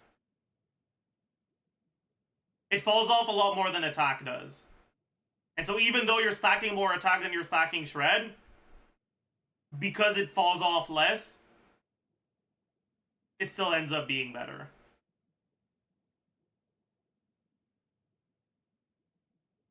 If you don't have Silali, is Xilonen better than IANSAN? I'm not entirely sure. I'll have to see the sort of cope fighting spirit generation things you'll be able to do with Sitlali, or sorry, with IANSAN. I don't think anyone has properly tested how IANSAN run Q works at generating fighting spirit. Right, running to like try to use up as much Night Soul as possible to generate fighting spirit.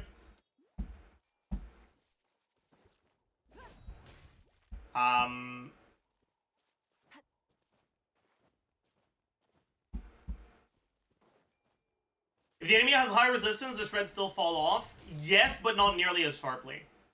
Or rather, yes, but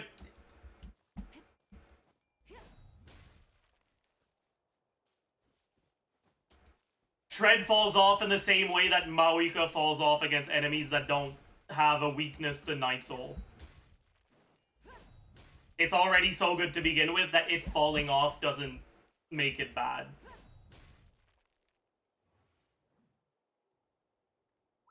The first points of shred are always the most significant one, whether your enemies are starting with high resistance or low resistance. But when enemies are starting with high resistance, shred is so fucking broken that even if later points are not as good, they're still better than everything else, right? If the enemy starts at 70% shred, and you make them lose 36 shred,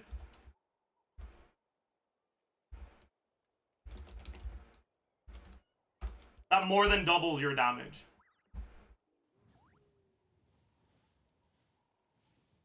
Right?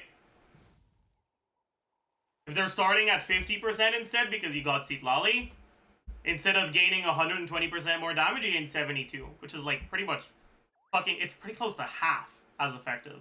The thing is, 72 is still really fucking big, and it's still a lot better than if you were to start, if Xilonen was your only source of shred against an enemy that doesn't have high resistance.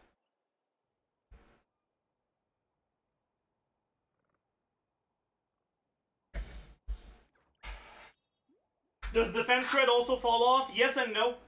The formula for defense shred actually makes it better the more of it you have, but defense shred is active, like, it is hard capped. I don't remember what the exact number for the hard cap is, but it is hard capped.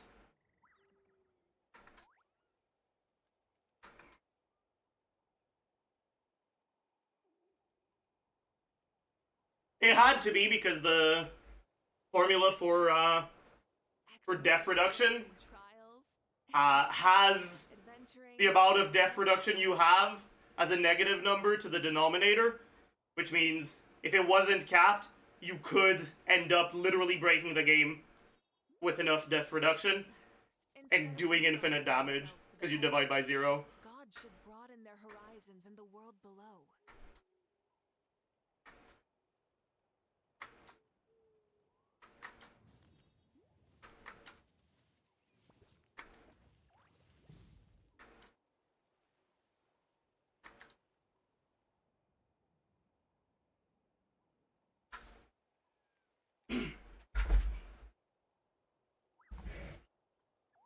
Anyways, am I gonna captain Xilonen and bust my Mavuika more than IANSAN? Mavuika's R1 gives her a lot more attack than Mailed Flower or Serpent Spine, so IANSAN becomes less effective, about as good as Xilonen C0. And then having Xilonen's R1 makes her better for me. Let's see. Is that... what constellation IANSAN is that?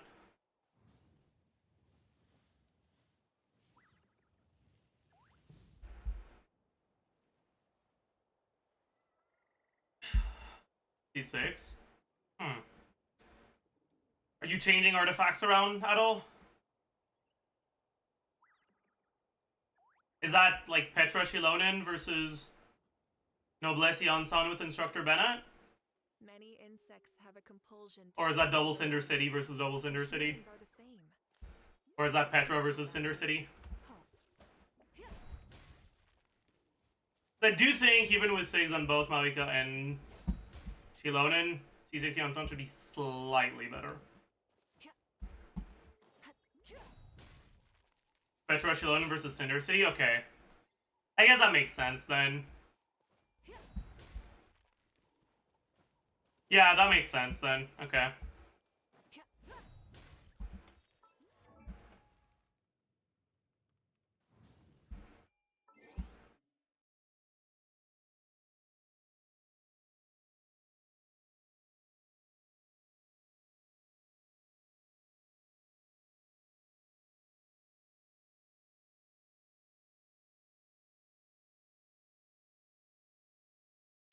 Now the real question is, what about Peak Patrol Bennett?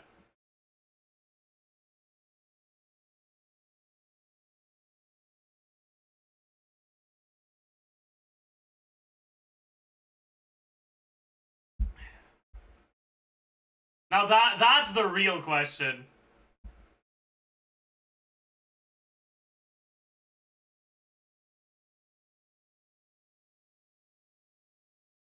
Sure, man. Yeah, I know.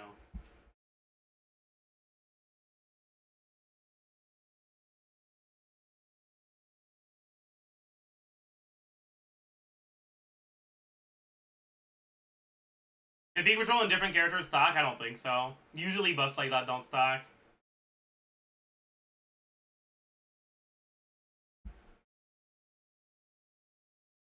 Oh, TGS had a video.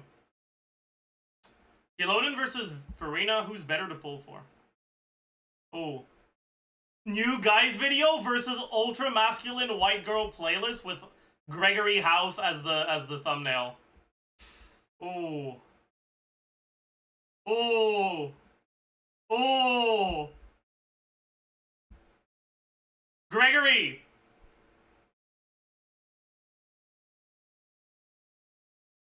I'm going to compare. I missed the guys. In today's video, I'm going to compare some of the best characters in the meta, specifically Furina and Xilonen, to advise you on which of them will be more valuable for your account. Kind of got this idea from Jello's video on the matter, although in general, I definitely think it's an interesting topic to talk about.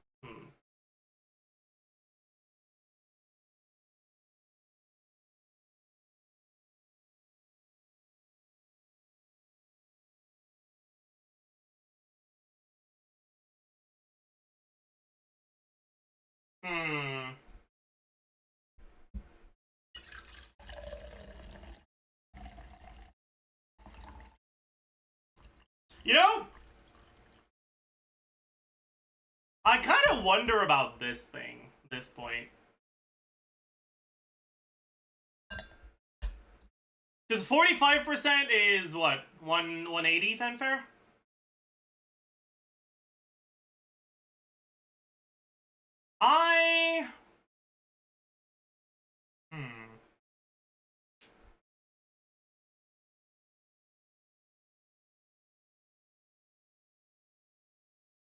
I wonder about that.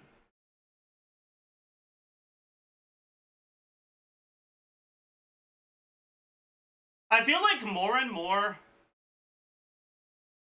teams tend to be streamlined. C1 gives you 150. Yeah, but we're not talking about the C1. The C1 this is not supposed to be a state, like, these numbers are not supposed to be C1. This is by default, and then the parenthesis is C1 stuff.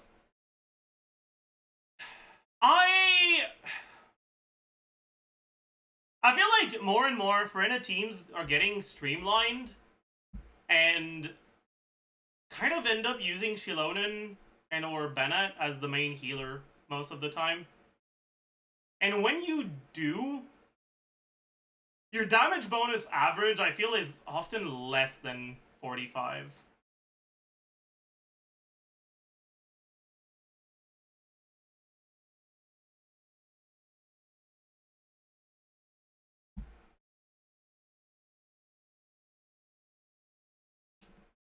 I wonder if GC Sim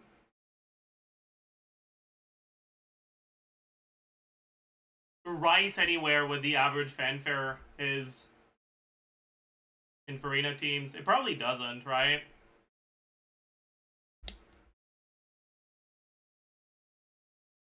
Wait, why is it that the first team I see when I open GC Sim today is the fucking cursed abomination I was doing in this abyss? Fucking hell. It definitely tracks it in the log. I don't know how to parse that well, though.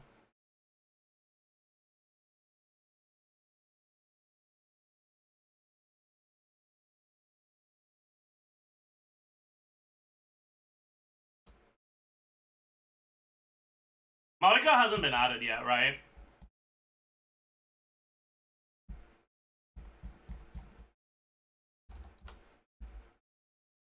We can take a look at the Chaska team, I guess.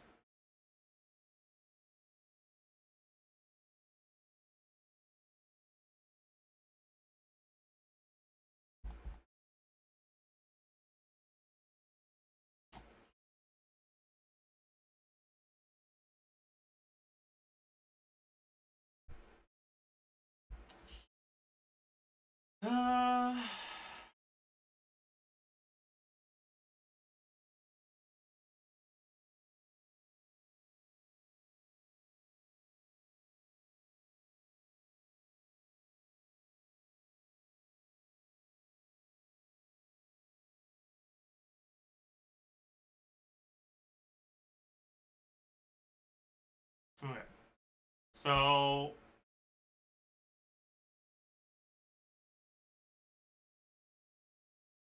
Furina burst damage percent here is 13 on the first charge attack.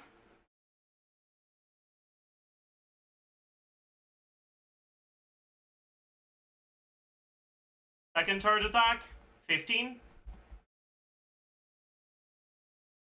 Third charge attack, 30.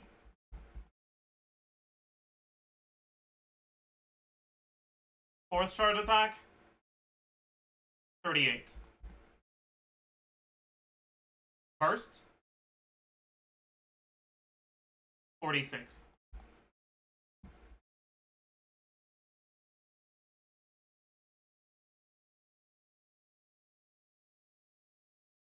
Should be a little... Wait, what? They swapped back to Auroron? What for? That's interesting.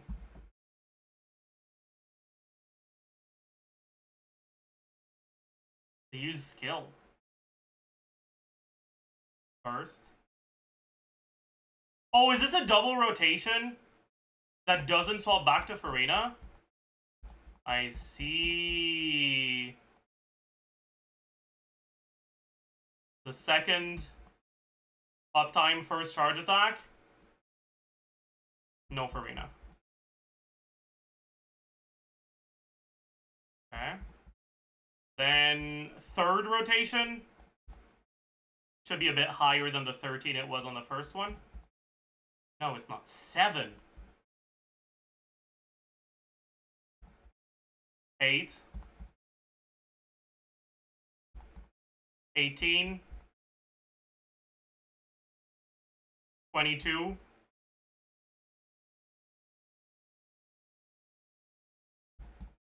24. 27. And for the next uptime, it's gone, right? Yep.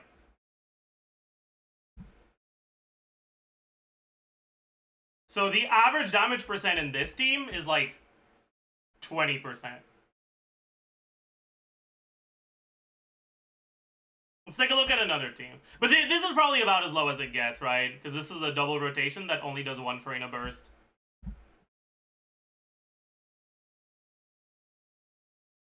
Probably runs low ER Furina for more personal damage on her. NTOM, Festering, no Fav.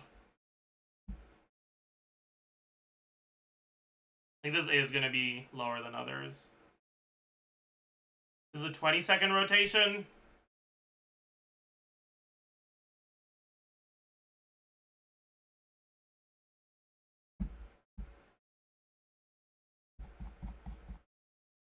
Should have higher average on this one, right? This is 14, 21, 29, 36, 42. Still going after this, 44, cool.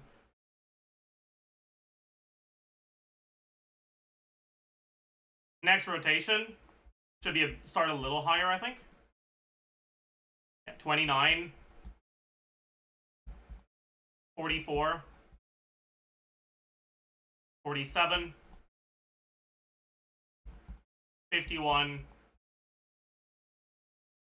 54.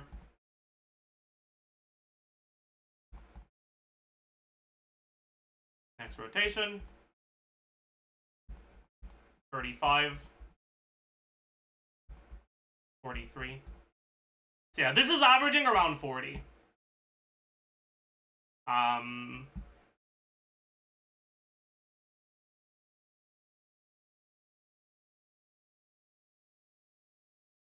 First rotation averaging a lot less. But that's fine because first rotation on second chamber isn't averaging less. It's only for the first rotation of the first chamber.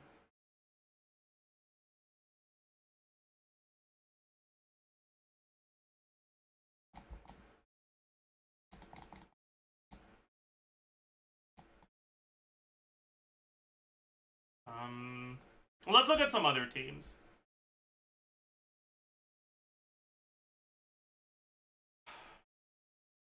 What the fuck is this? I see Rain / Arito, I'm like, what do you mean by that? How is he deleting tabs that fast? If you press middle mouse button on a tab, it closes it.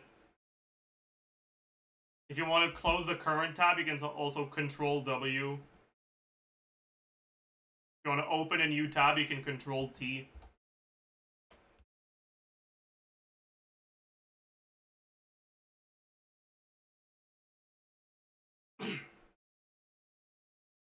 What's up, Jamie? How do you do?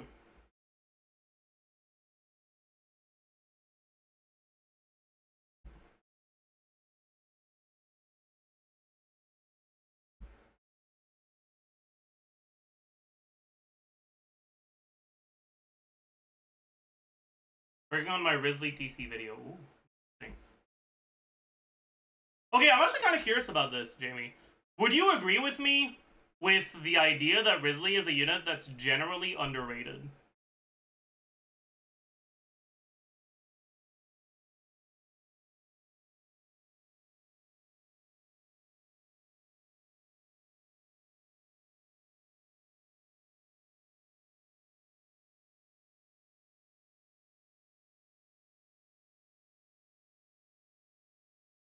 Risley's right nut says, yep, he is, yep, he is.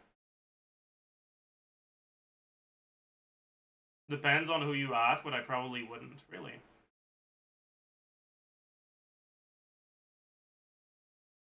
My perception of Risley is that he's a unit who is generally rated relatively accurately at C1, but people overestimate how much his C1 does for him, and that leads them to underrate how good he is at C0.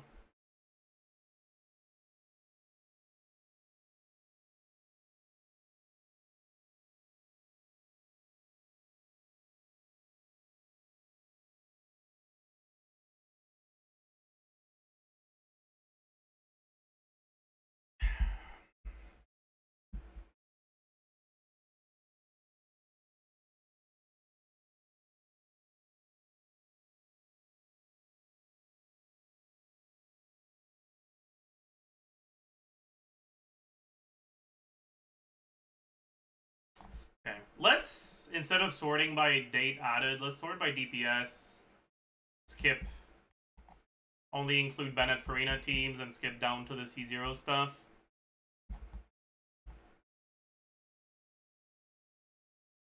Spent a few hours calculating his C1 and was mind blown. It's not that great, but C0 combo stamina is a bit sus. Yeah, that's what I was talking about in the banner review I'll post today. Or tomorrow. I don't know when I'll post it.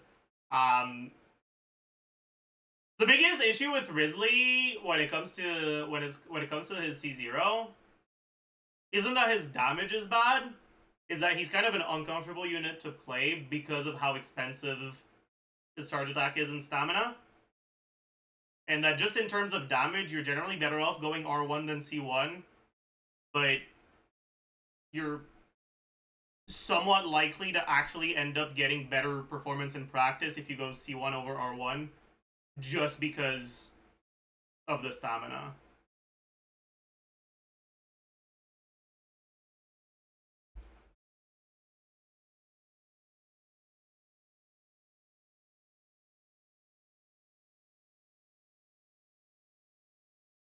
We're gonna take a look at this team. Oh no, this is a Furina burst every other rotation team, so it's gonna be really low as well.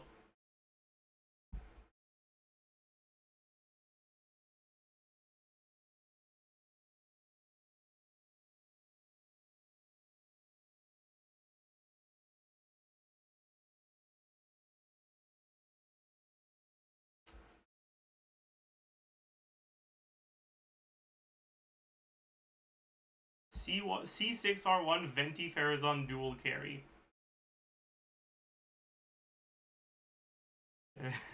Worse than Gaming. True! I think the C0 Risley sums assume you jump cancel and never dash. So I see loses the time. Yeah, that's fair.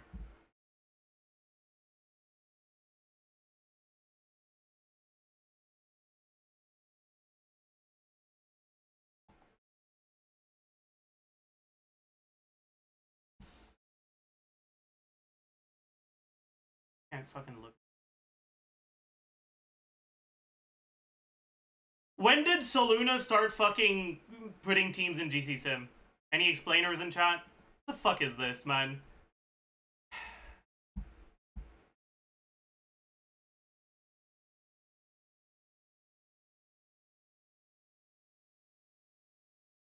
Okay, we can take a look at this. This is another team that'll show, like, default Furina stack generation pretty well.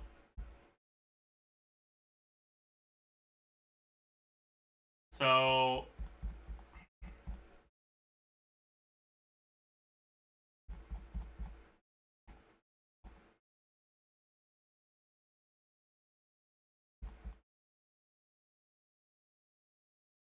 here, 20% on the first E.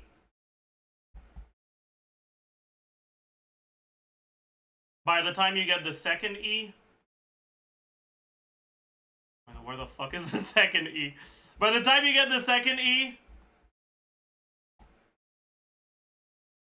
Is this split up time, or am I just blind? Rosula Shard Shot, where are you?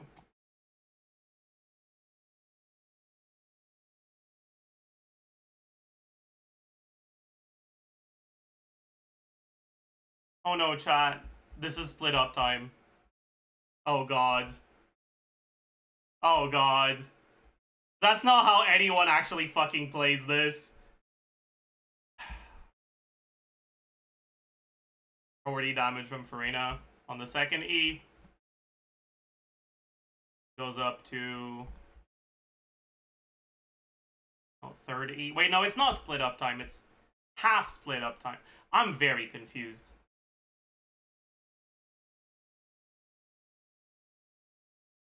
$55 Furina damage percent here.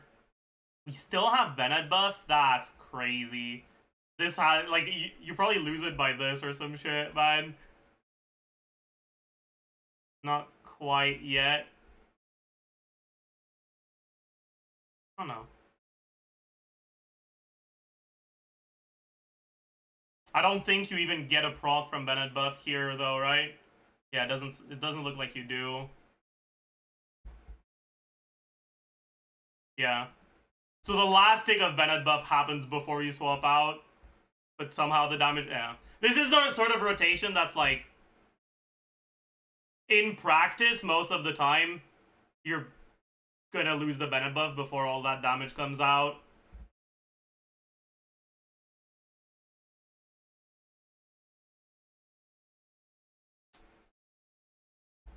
Anyways.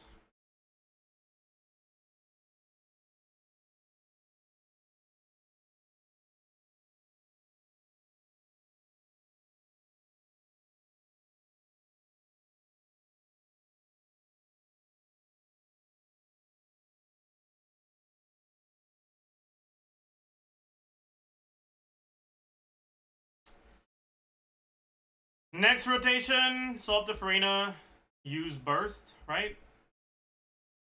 Yeah. Then Bennett, then back, sorry, up to now, yeah, whatever. Skill? What do you mean, skill? Oh, you just start holding, I see. This one, 34.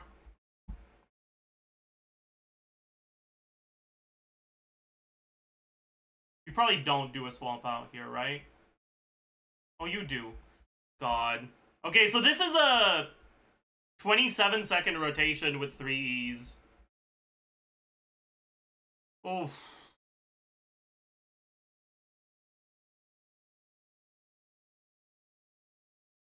Oof.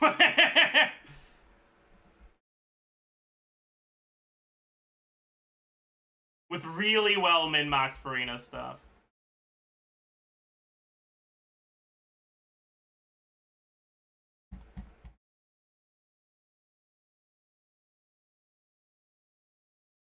Or is it not 3 E's?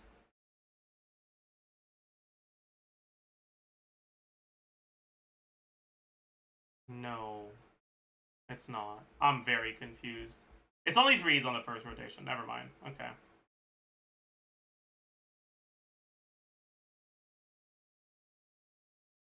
Wait, we don't swap to Bennett here? Wait, no, it is still 3 E's before we get back to Bennett. This is an asynchronous rotation. What the fuck does a config look like? Wait, what? It's not?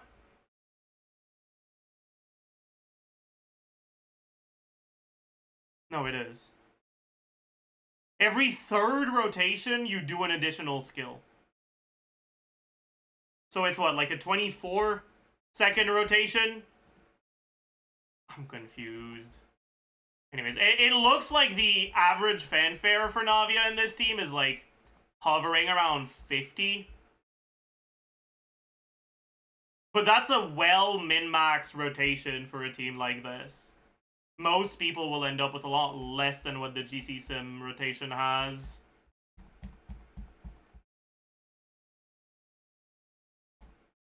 Where the heck? There it is. 20 on this one? Yeah, it might not even be 50 average. It might be less.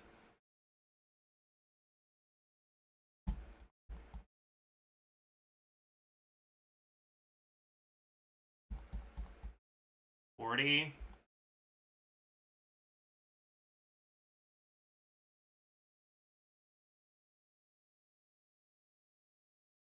$55.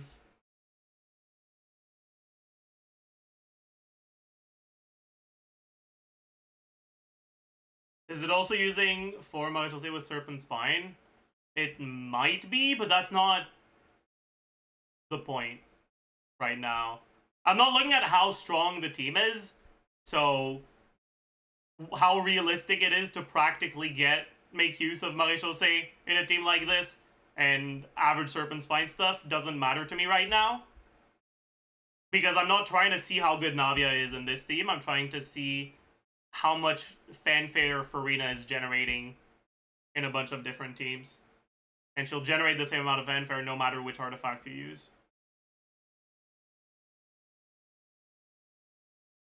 I guess technically that's not true. If you were to use a fucking...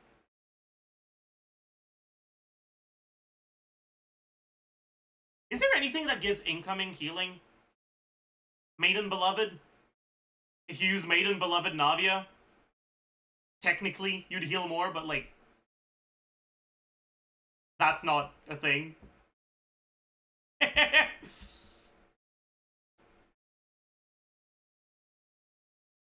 Does Clam do that? I don't think so. Pretty sure the only source of incoming healing is Maiden Beloved 4-piece. Everything else is outgoing healing bonus. You have to build it on your healer, not on your... Not on the characters that receive the healing. Chi-Chi. There might be fucking incoming healing bonus on Chi-Chi's kit, but no one cares. This is Chi-Chi. True.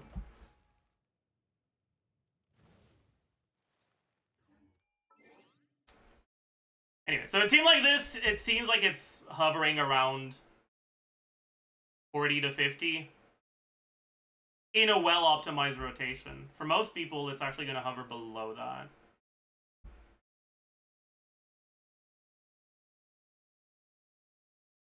And that's something you'll notice a lot when you look at Bennett Furina teams in general, is your average fanfare is often noticeably below 200.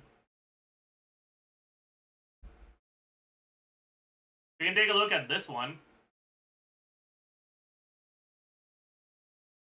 What teams get max fanfare? Pretty much every Furina team gets max fanfare at some point in the rotation.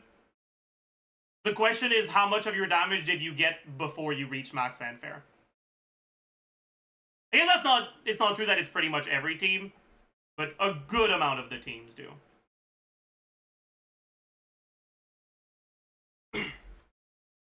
So those Bennett Furina teams benefit disproportionately from Furina cons? Yeah, they do. And because most of the good Furina teams are Bennett Furina teams, because Bennett's fucking broken,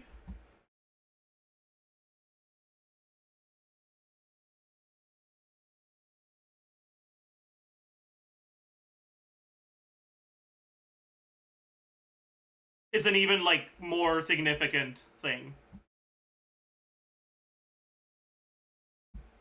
How much fanfare do our Arlecchino teams get? Generally, nothing. Like, we can take a look at the C2 Furina Arlecchino teams, right? Like this. Well, here you generate fanfare from Lynette self-healing, so that's kind of fake. This one generates a bit of fanfare from swapping to Kazuha. This is probably the more fanfare you'll generate. Right? Because you can get a healing proc on Bennett, and you can get one, maybe even two healing procs on Kazuha. But I wonder if you do get that many healing procs. It looks like Bennett is not on a healing build here, which is interesting. It might be because you get 2 Bennett ticks on Kazuha. And with a healing build, you go above 70% on the first tick. But on a non-healing build, you go to like 68% on the first tick. And that's enough to get a second tick. And that makes it better. That might be why he's not on a healing build. Or maybe it's just that Bennett's vaped personal damage is enough. But I feel like there's no shot. Maybe it's just that it's not optimized, who knows.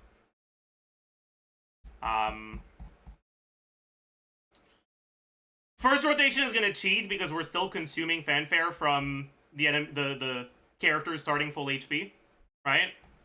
So if we look at fanfare, we're at 81%. We get 150 fanfare from the C1. Right, and this is C2. But, like... Yeah. Yeah, maybe the C2 makes you just actually fucking outright full stack it.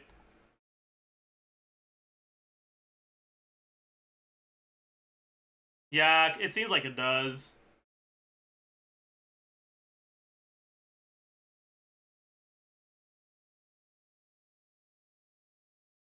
I guess I should take a look at C1 Furina stuff, but I don't know if there was any sims of it with Arlecchino. Doesn't seem like it. There's only C2 and C0. Sorry.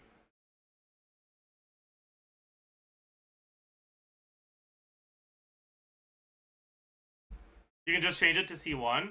Oh yeah. I can do that. You're right.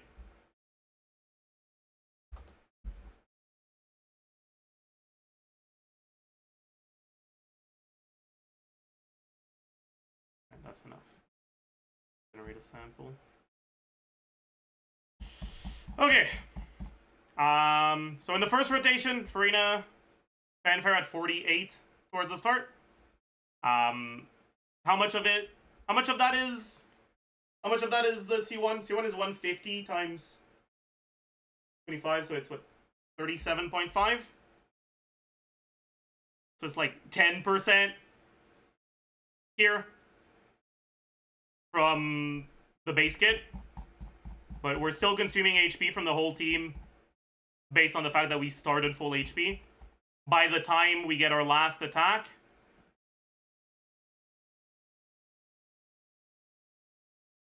$63. So it's like 25-ish from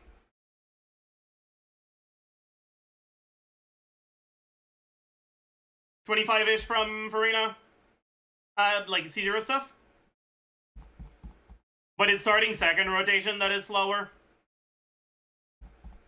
Alright, you start. Wait. Is this a double rotation that doesn't... No, it isn't? Wait, what? I'm confused. You still get more on the second rotation? Oh, maybe you do. I guess healing Arlecchino, or consuming HP on Arlecchino is less impactful than healing on Kazuha and Bennett. Yeah, I guess that makes sense. I'm kind of an idiot, aren't I? Are they doing Bennett QE? Yeah, they are doing Bennett QE. That makes sense. Okay. So in an Arlecchino team like this,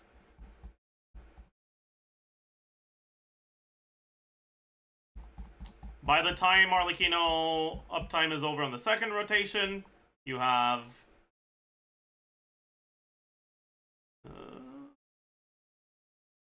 64. That's still about 25. And you start at like 60. So you average a little bit over 20% from the base kit, plus the 37.5 from C1. You're never getting VV Shred? No, these are rotations that are timing stuff. This is GC Sim stuff, okay? In practice, getting a Pyro Swirl through Furina with Bennett Kazuha is difficult. Because Furina app is kind of hard to play around with well. But if it's in GC Sim, you can just do the rotation where it lines up perfectly, right? Because you're not going to have delays from having to dodge or anything like that. So they still get a Pyro Swirl, right? And Swirl Pyro right here.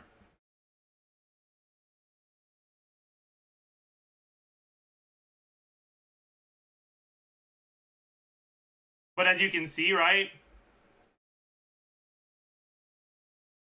We get our Pyro Swirl from the fact that the enemy has Pyro on them. From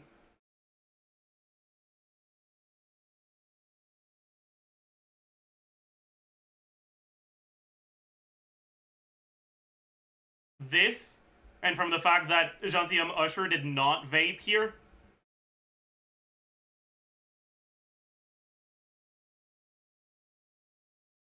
Right? This was...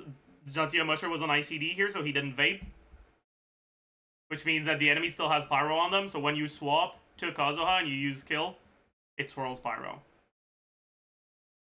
If you swap to Kazuha, right, you use your skill at 43 seconds, 0.03.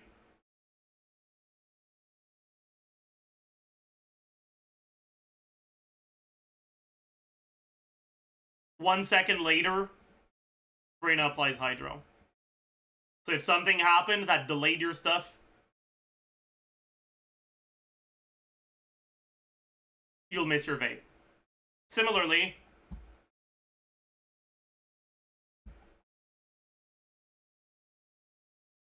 if you use, right, Bennett's C4, oh, they're doing a hold E. That's crazy. Whatever.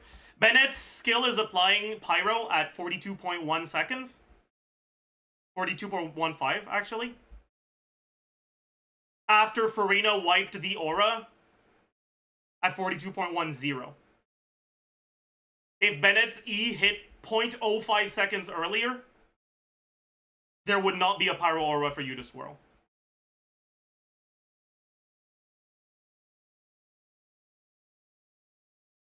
In GC Sim, it's not a problem. In practice, it's a pain in the fucking ass.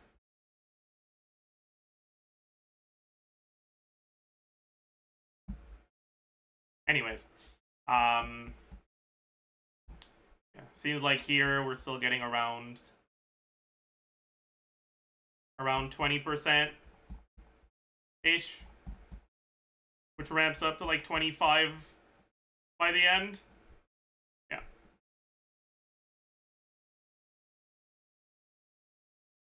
Why would you use Kazuha instead of Xilonen here? The idea here is likely that to make use of Furina properly, you want to get at least some healing. And that means you want to swap from Bennett to another character, because if you only heal one character, you don't get enough healing to stack a good amount of Furina.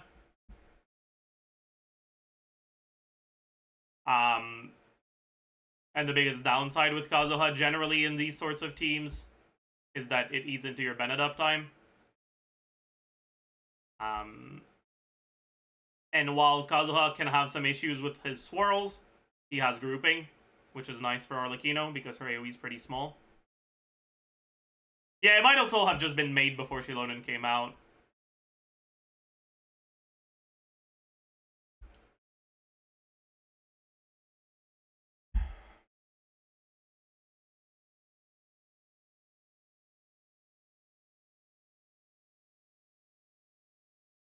Wow, this one is interesting. Is Fav really best for Bennett here? There's no shot. No shot. For a rotation that bursts on Furina every other rotation, there's no shot you want Fav.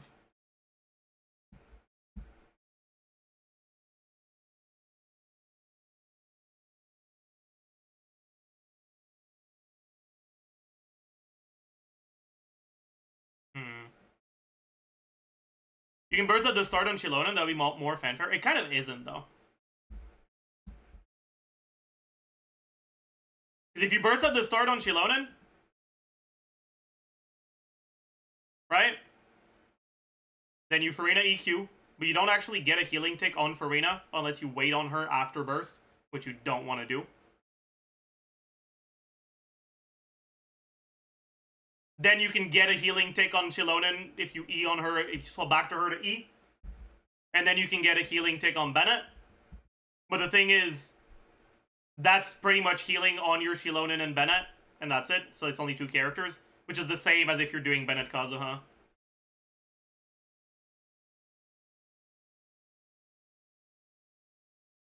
It's skipping Bennett's skill as much as possible. In a team where you're trying to get VV with Furina, that seems suspicious. Yeah, no, it's not skipping Bennett's skill.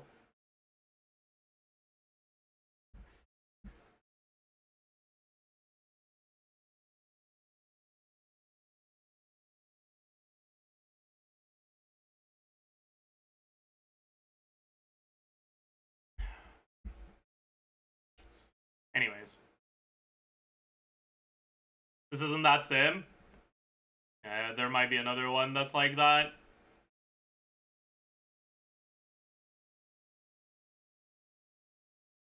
Okay, an exercise redeem.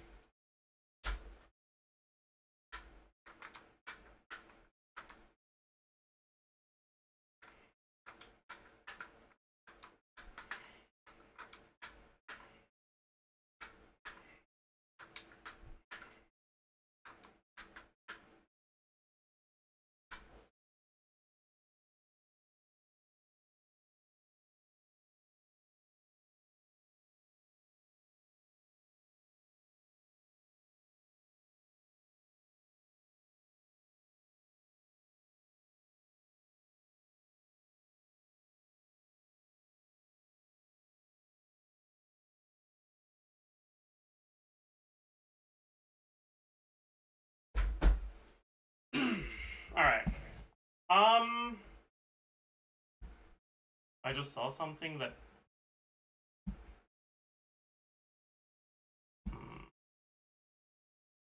Never mind.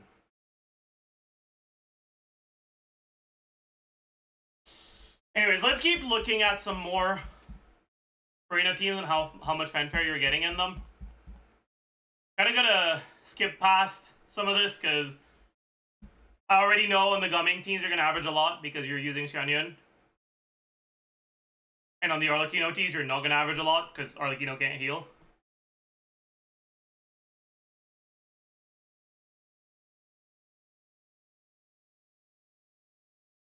You get healing on all the characters from Xilonen, but it's like going from 90 to 100 in the first rotation. Second rotation, it's a lot better. But it kind of isn't. Like, that's the point.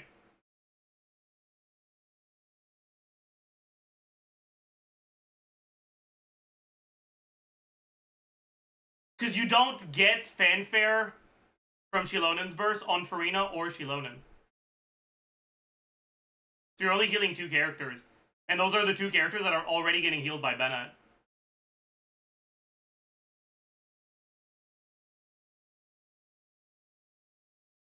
The main thing that it does is it procs Furina's passive by overhealing your active character. Whereas Bennett doesn't do that reliably.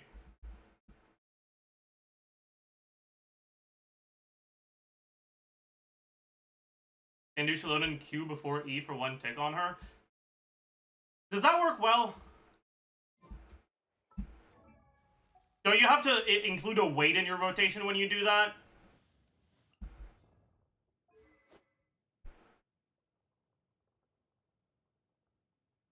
EQ N2. Oh, okay, yeah. If you EQ N2, that makes sense. Alright. I guess.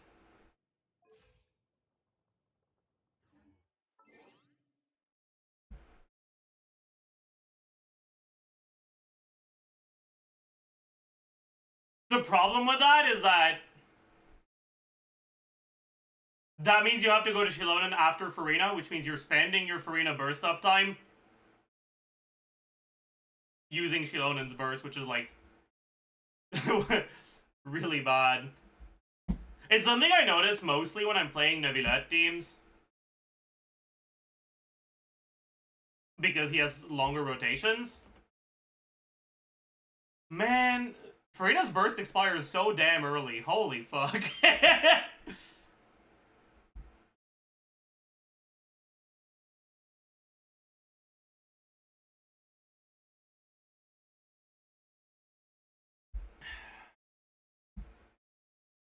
In Arlecchino teams, it's fine, sure, but you shouldn't be playing Furina in Arlecchino teams generally, so. Anyways. We've already looked at some of the Navia stuff.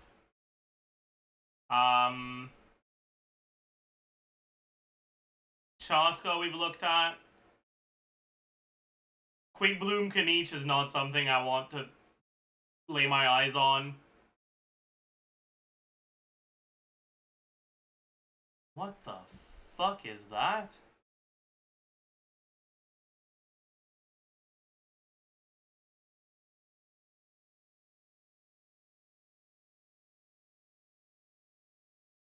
That's a disgusting team. I hate it.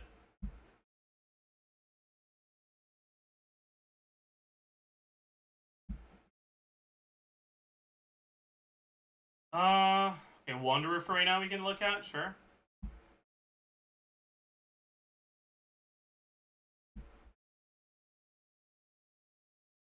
Okay. At the start of the rotation, Wanderer has 12% damage, and it will ramp up to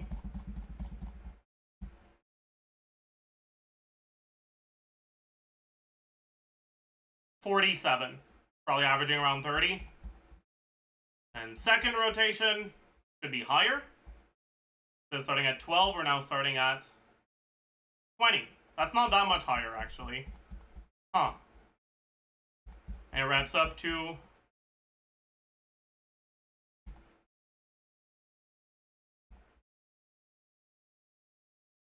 Oh, it expired here. 55. It's averaging around a little bit under 40. The next rotation, you start at 18. Okay. So yeah, this is probably going to average like around 35. That makes sense. More or less what I would expect out of something like that.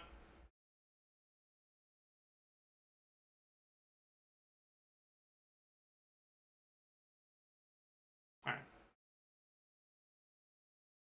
Yeah, like as a general rule, if you have a support you can swap into after Bennett, you'll generally average somewhere between 30 and 40. If you don't, it's going to be like around 30.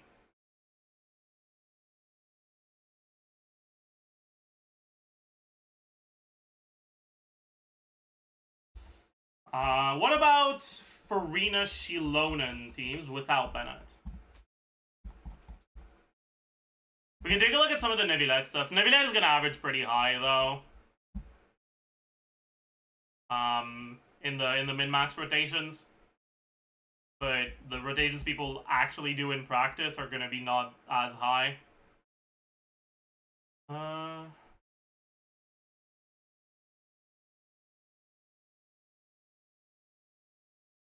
Is the highest C0 Neuvillette team in the sim really the Lisa one?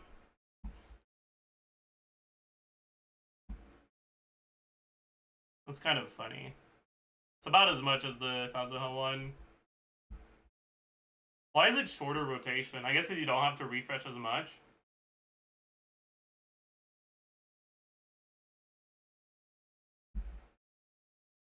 Oh, it's Petra Xilonen. Or it's Petra Lisa. That's fake. Okay, never mind, yeah.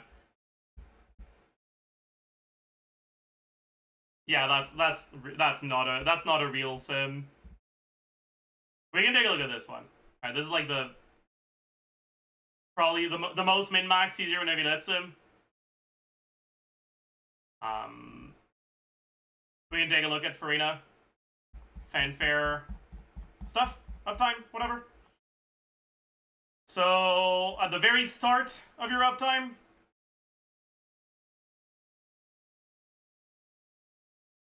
what do you mean? Where is it? Why is there no number on it? It says it's there, but it doesn't say how much it's giving. Hello? Okay. Because it's giving 0? What?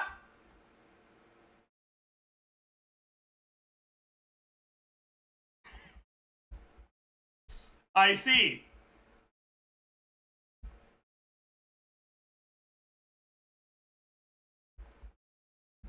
I guess it is the first rotation, but man, what the hell? Rents up to 36 by the end of the first charge attack, though. Because Neuvillette stacks it pretty fast. It's like 20-ish average on the first CA.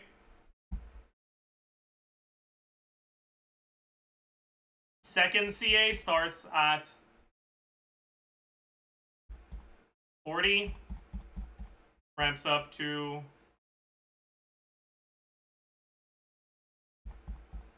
60, basically. Third CA,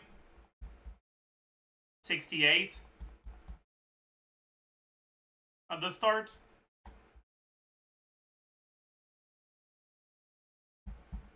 God. Ramps up to probably 75, no, 69. Oh, it's because it's talent level 9. 69 is capped.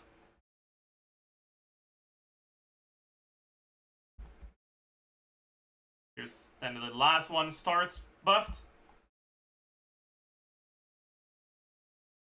But the last hits of it, Furina buff is gone. Only for the last tick if your rotation is frame perfect, though.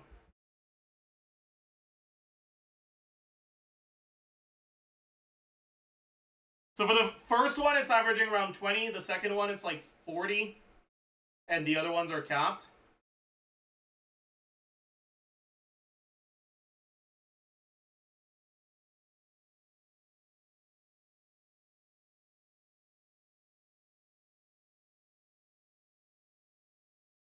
Probably a bit more than that, actually. Yeah. You're probably averaging around 60 per, maybe a little less than that. 55 to 60. But that's assuming nothing goes wrong. You don't have to you don't end up wasting pretty much any time. Because Furina's buff expires pretty much exactly at the end of Neuvillette's damage. So if you waste 1 second in your setup, that's 1 second of unbuffed from Furina damage. So in practice, it's probably going to be less than that. It's probably going to be closer to like 45 to 50. Which makes sense. That makes sense. Honestly. Oh yeah, that makes a lot of sense.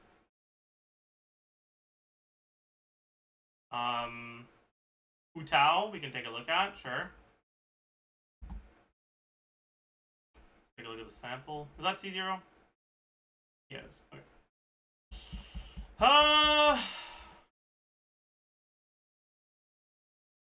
Oh, actually, you know, I said that, but it's not actually even real. It's not actually, like, 50-ish.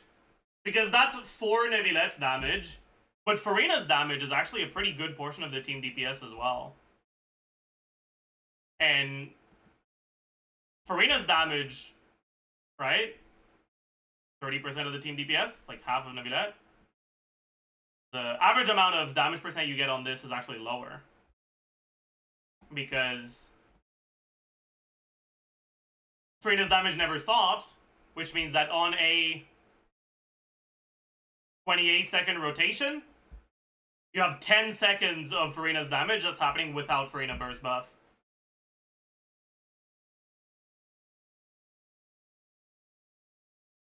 And then the 18 seconds that's happening with it is averaged at like 50, 55-ish%. Which means that the actual amount you're averaging to is closer to like 35-ish on Furina. So on the whole team, it's closer to like 40 to 45 versus instead of 45 to 50. But this is a team that gets a pretty good amount of fanfare, right?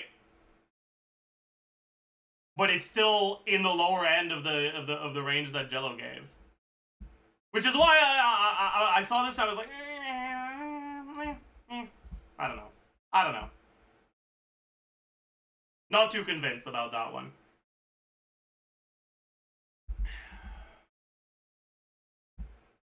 Anyways, let's get back to this. So Hu Tao, we're starting at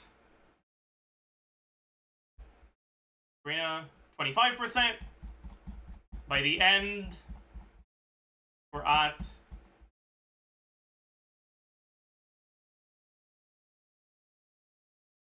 60%, 63%. Let's say this is 45-ish average.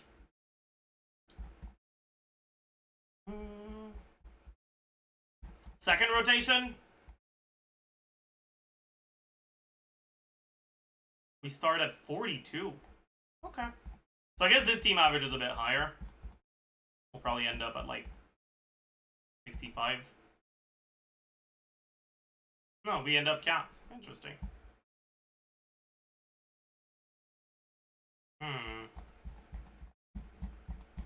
Is that because the setup swaps a lot? It is. This is a 2E Elon setup, isn't it?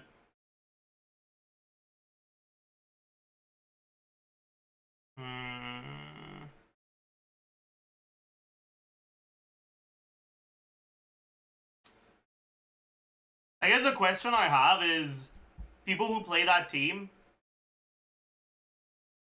it's not? What do you mean it's not?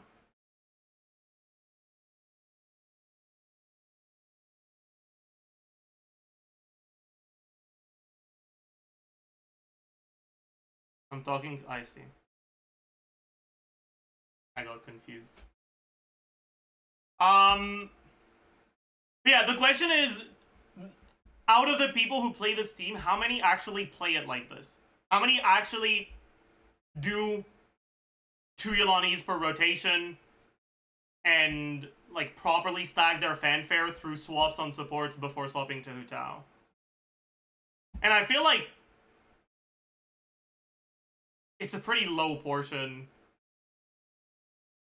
of the people who play a team like this. Oh well. What about some other teams? Fucking Nevilet over and over. Navia, Gumming, Klee. This is the same shit. It's fucking 2E rotations. Yeah. It's all 2E rotations. GC Sim rotations are always 2E rotations with Xilonen, man.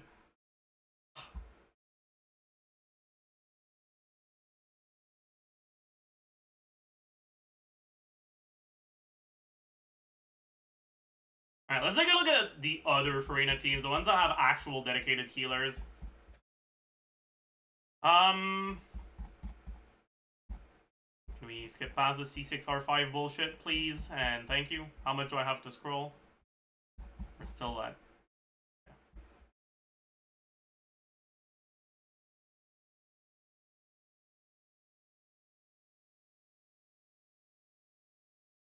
This is fake, but it's fine. Okay, team like this with Xianyun, you're probably averaging a lot, right? This is assuming infinite energy, right? Yeah.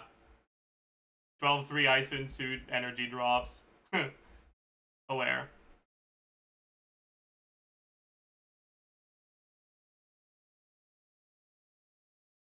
Let's see what happens if you don't get HP particles. Uh-oh. Uh-oh. Anyway, sorry.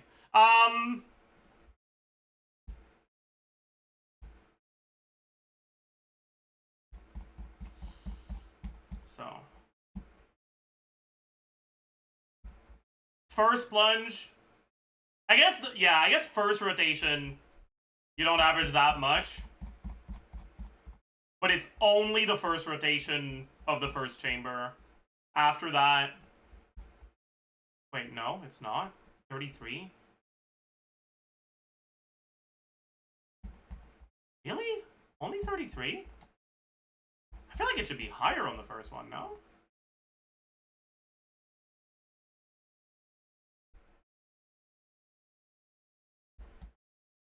Huh. 51. No crit. 59. There's only 40 seconds of it in the sample. It ends up capped, though.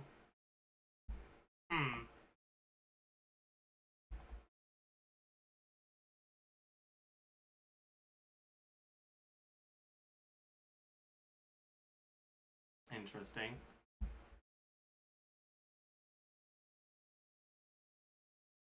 I wonder if there's a single team that actually averages 65.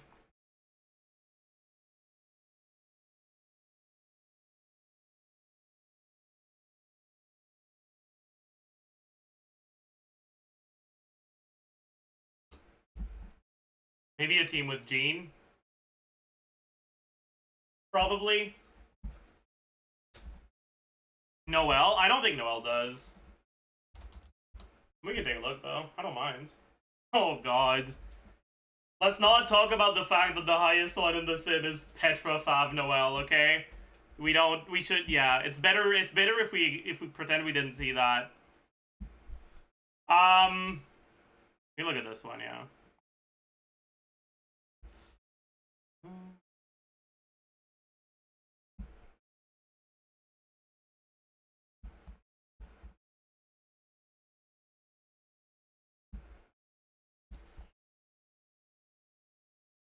Okay, so first hit of burst. 14%.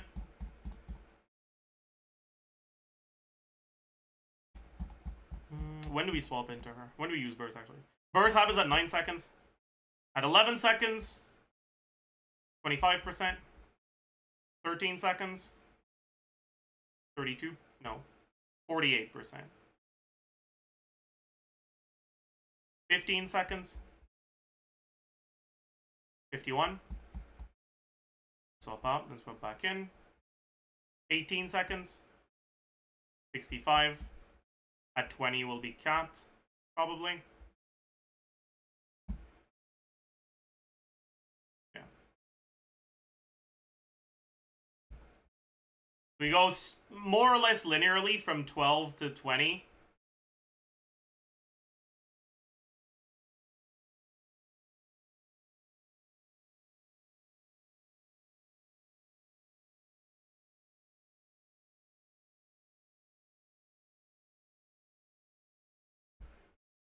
What does it say about society that the strongest Noelle teams are where she's not being a real carry? It says that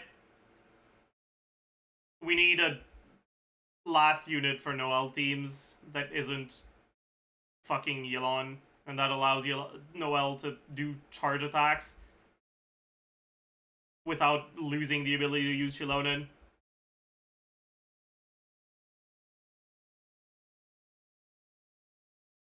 That's what it says.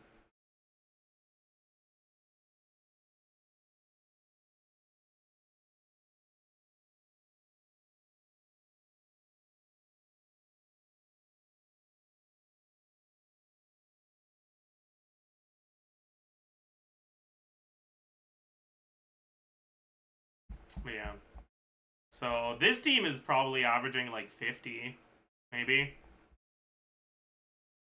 They might average less than that, actually. Wait. What's the delay between Furina bursts? Because there's a lot of damage that happens, like,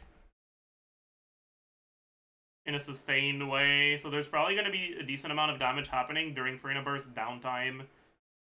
Burst happens at 1 second. When's the next burst?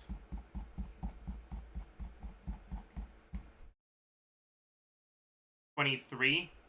Okay, there's only 4 seconds of downtime. Yeah, so it probably is around 50%. Fanfare average, more or less.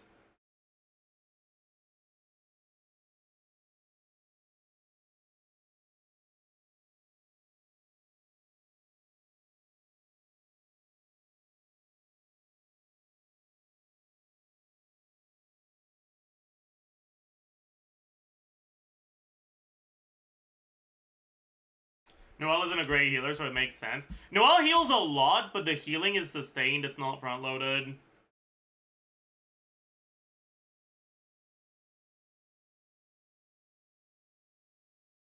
And it's only on field, which means you don't heal at all while you're using other characters' abilities.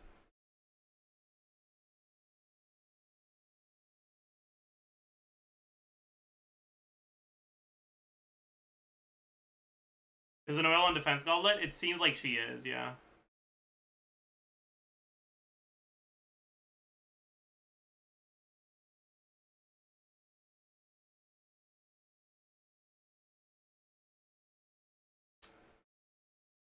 Alright.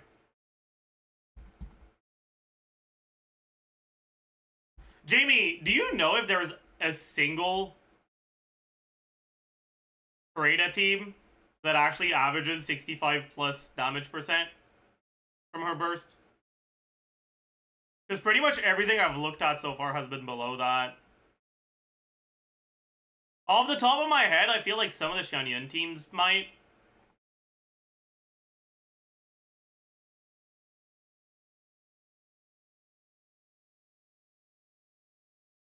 But that's kind of it, honestly.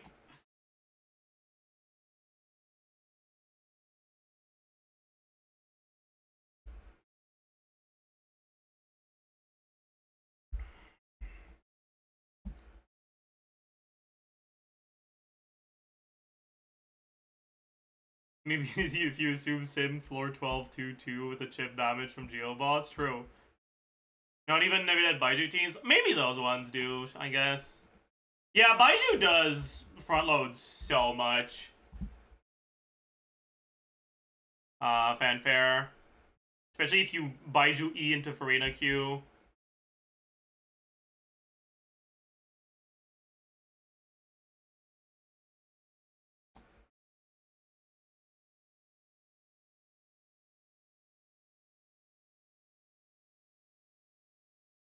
Oh, but they don't Baiju E into Furina Q. That makes me sad. That makes me sad.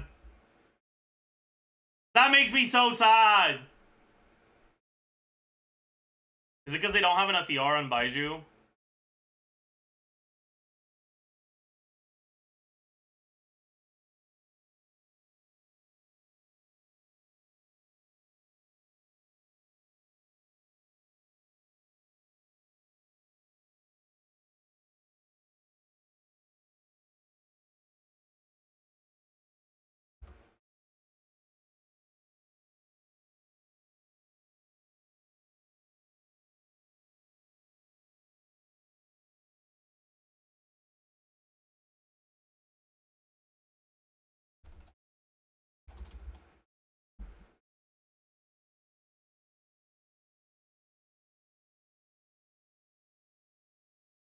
Are we running into energy problems if we do this?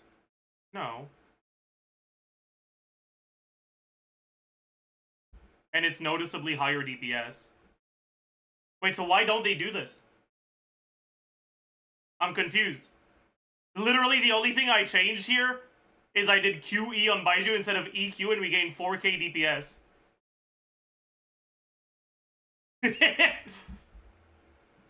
Surely they would have thought about that, no? Why didn't they do it? Am I missing something?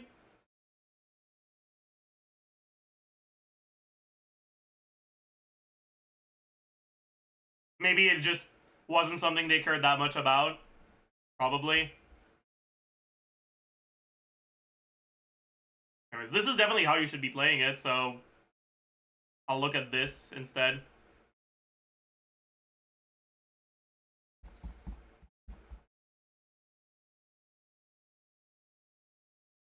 Because, like,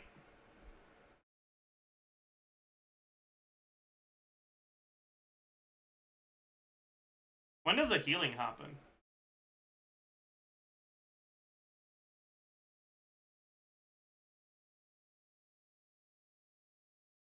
Where is it, even?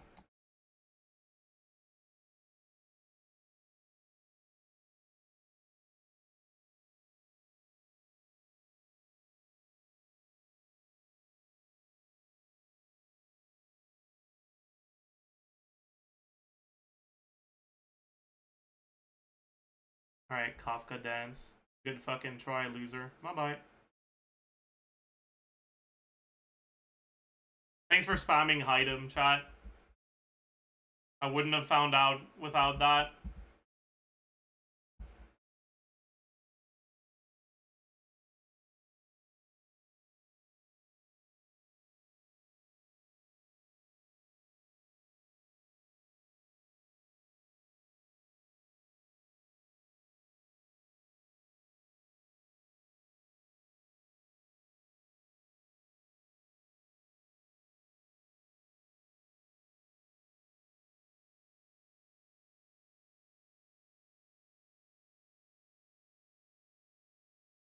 Whatever. First hit happens only 3%.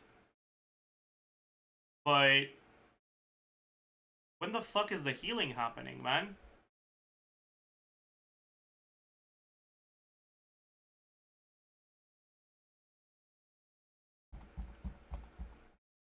I guess we're starting full HP, so here there's not really any healing on the first rotation. I should look at the second one.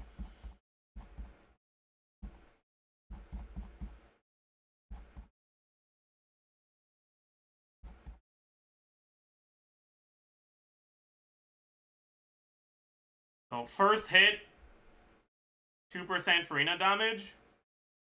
Second hit, 28.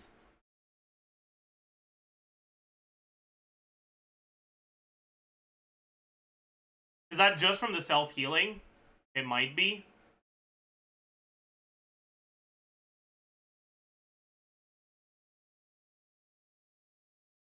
Does it go up at any point?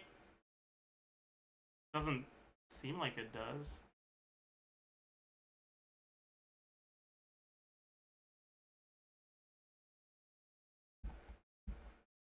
Well, 43 here. The first CA goes up to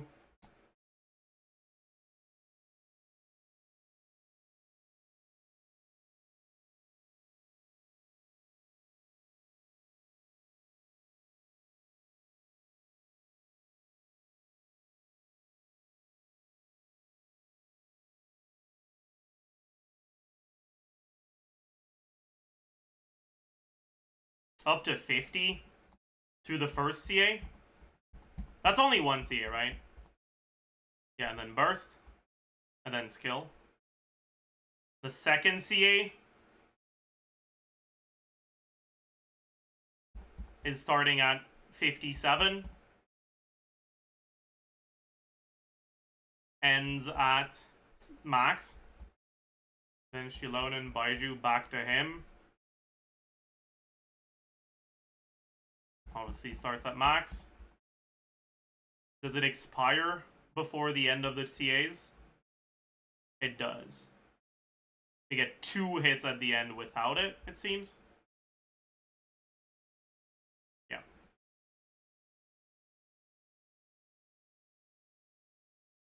But we're averaging a lot higher than in the team that doesn't use Baiju, even if it's not like that much.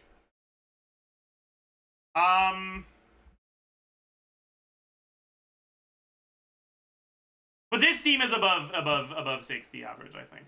Well, is it?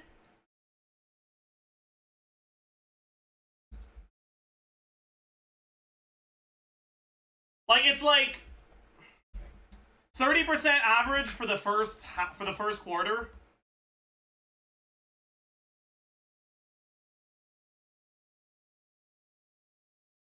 More like 40%, and then it's capped.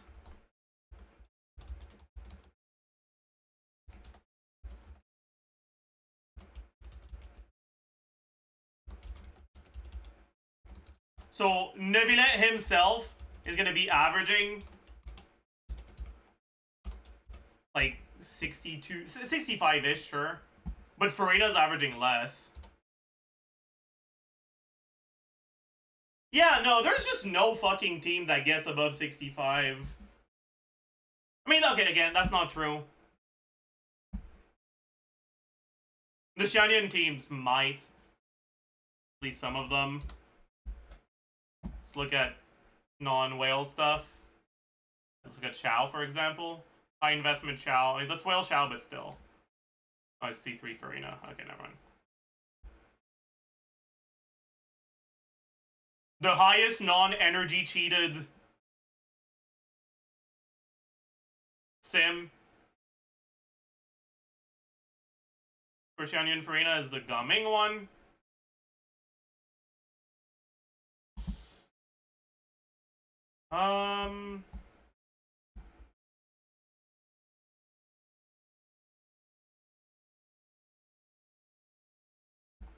First hit, 30% from Furina.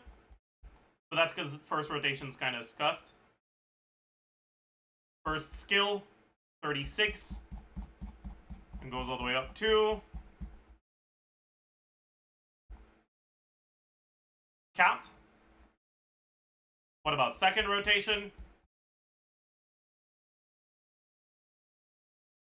First hit from the burst, 30.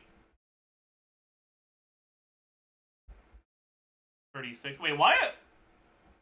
Am I an idiot, or is there something wrong? Why do you get the exact same amount on the second rotation as you do on the first one?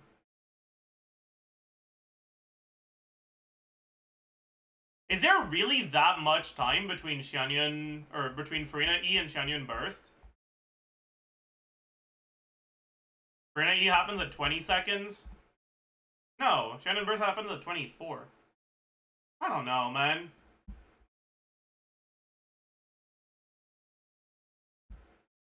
Something feels wrong with this. It shouldn't be the exact same number on the second rotation.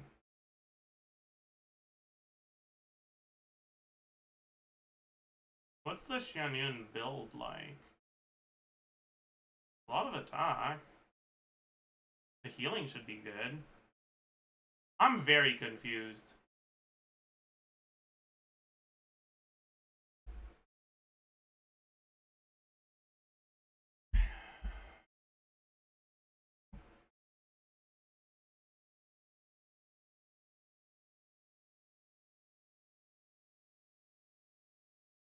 Anyways. First skill is 36. Second skill is 56. No crit, lol W. Third skill, 61. Fourth skill, max. Fifth skill, also going to be max, obviously. Sixth skill, 7th skill. They do 7. Okay.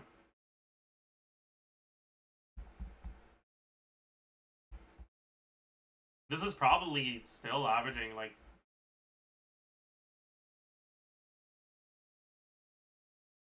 I feel like that has to be wrong, though. There's no fucking shot.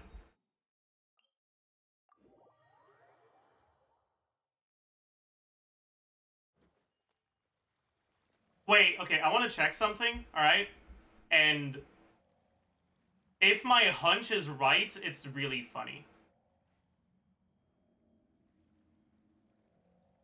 So we're at pretty much exactly 96k.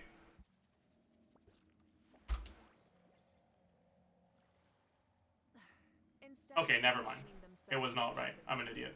God should Thank God.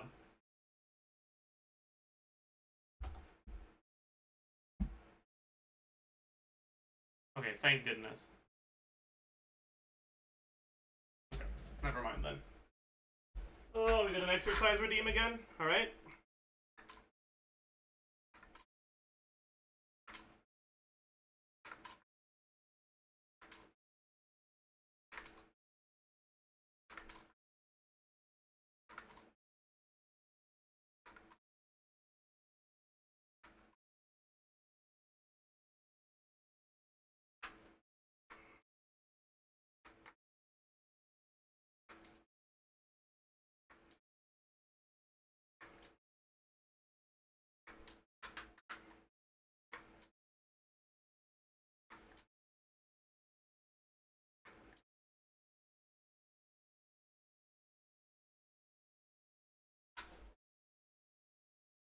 Alright.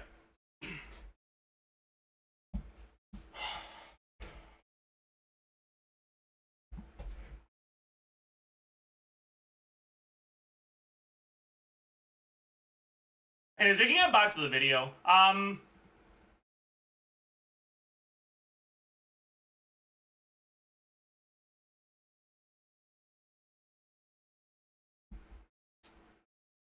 That was one hell of a fucking sidetrack. But yeah, the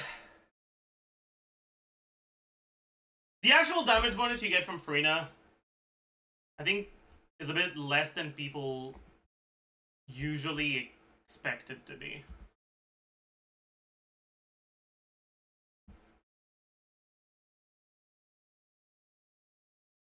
Something like 30 to 40 on low healing teams, 50 to 60 on high healing teams is reasonable. Yeah, pretty much. I do think it's kind of interesting that Mavuika specifically also gets less than other characters because her damage is a lot more front-loaded and fanfare generation is back-loaded. So more of your damage happens at lower fanfare, even if you generate fanfare as quickly. Out, especially with Furina's rerun being imminent. In my opinion, it's useful to divide this video in segments because what Furina's rerun... Let's take a look at the rest of these things.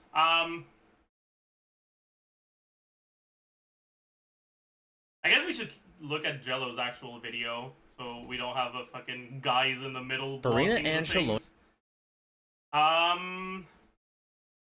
The 258 that it's showing. Oh, it's showing before as well. Cool.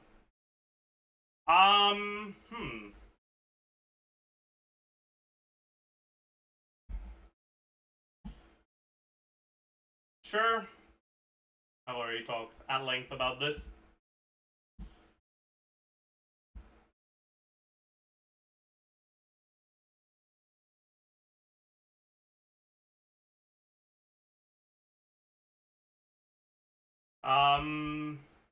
Yeah, resistance shred, yeah.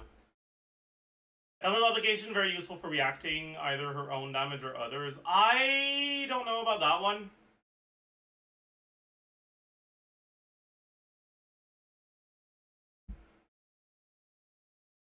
Like, she's not bad for reacting stuff, but she's also not very useful. Like, personally, this would be a yellow and this would be a red for me. If you're color coding how good these things are.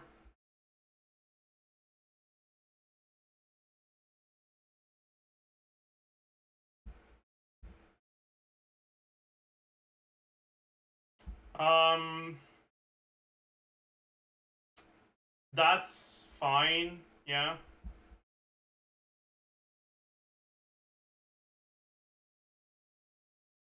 Yeah, sure.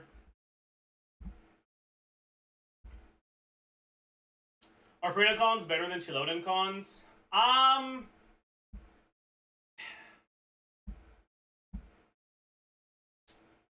Kind of.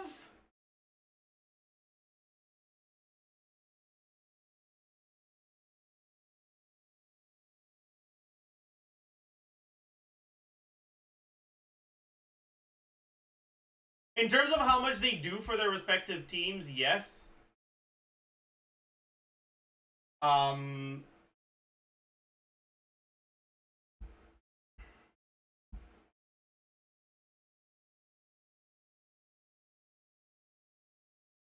But Xilonen tends to be a lot easier to slot in a team. A C2 Furina will often be part of your character's best teams compared to other C0 characters. But will that team be better than using C2 Xilonen without Furina? Not necessarily. Right?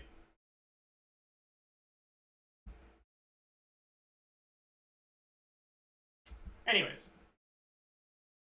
In general, I definitely think it's an interesting topic to talk about, especially with Furina's rerun being imminent. In my opinion, it's useful to divide this video in segments, because while Furina and Xilonen are both supports, they're kind of different, they don't really overlap, and so it's not straightforward to just compare how much they support each team, and it's more useful, in my opinion, to look at it from different perspectives. First of all, in terms of how versatile these characters are, Xilonen only affects Electro, Cryo, Pyro, Hydro and Geo allies with her support, and since her elemental skill reduces resistance on opponents only for those elements, and also Cinder City, her main set, can possibly benefit Anemo and Dendro, since Xilonen can generate reactions with those elements as a Geo character. Meanwhile, Furina is a more versatile character in that sense, since what she provides offensively is her own damage output and team-wide damage bonus effects. The latter is one of the most universal buffs in the game, since the only thing it doesn't affect is transformative reactions like Overload and Bloom. It's very difficult to find a team where Furina can fit well into, and specifically for those teams where Xilonen can do much, so the Anemo and Dendro teams for the most part.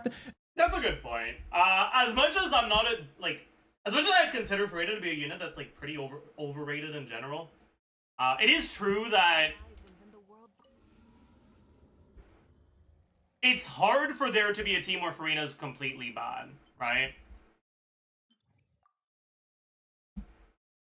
Pretty much any team could consider slotting Furina.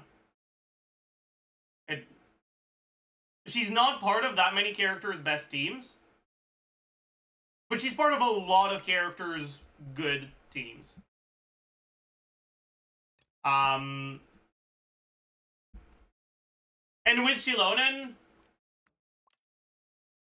there are some things that she just outright can't do, right? She can't buff Anemo carries or Dendro carries. She can't work well in Mono Geo teams without her C2. Fucking cringe ass bullshit, but whatever.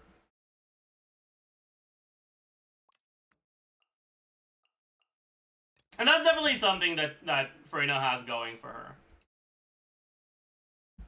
That she can be used in pretty much any character's teams.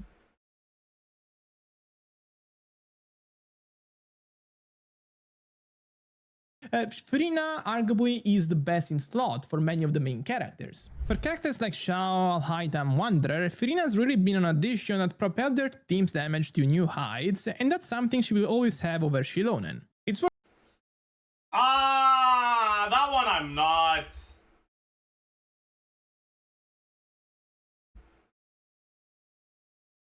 Like, those three are not the only characters that exist in the game. Xilonen was also an upgrade to a bunch of teams. And honestly, I don't consider Alhaitham or Wanderer to be great examples of teams for Furina. Because both of those characters appreciate resistance to interruption so much that while their Furina teams are higher DPS, they tend to be so much more cringe to play.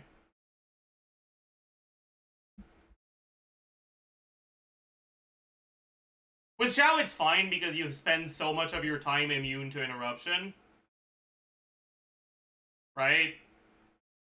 Like, more than half of the time you spend on Xiao, you're immune to interruption. And you're jumping, so you get to dodge attacks on top of that.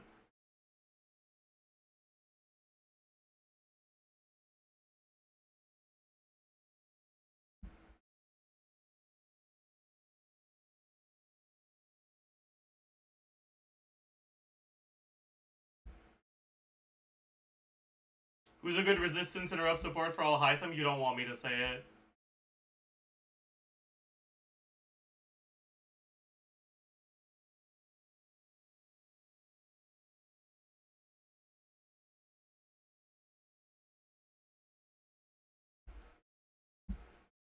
I'd Singto. Just use Singto. Put the Singto in the bag, lil bro.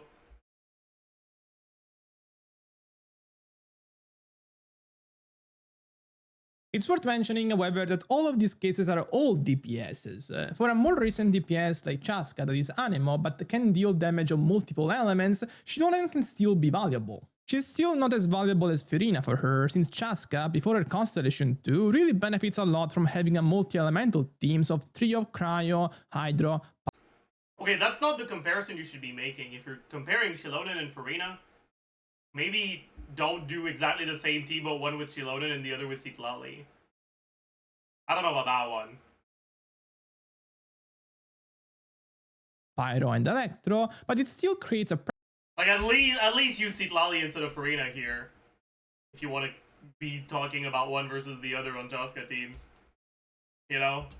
teams of Trio, Cryo, Hydro, Pyro, and Electro, but it still creates a precedent where Xilonen isn't necessarily worthless for the archetype. Even for the Dendro teams, Xilonen can still be valuable for the Quicken archetype in the cases where Electro is the main damage source of the team, since she can buff that type of damage herself. These aspects, combined with the fact that since the start of 2024, in terms of main DPSs, we only had Kinich and Mizuki that can't utilize Xilonen well, kind of diminished the perception of this flaw of hers. Still, it's undeniable that Furina is the more versatile support of the two in terms of offense, and probably the more valuable pull if you want a character that will buff the entirety of your account. But before I go on with this video, the point of this video is about the self-sufficiency of this character.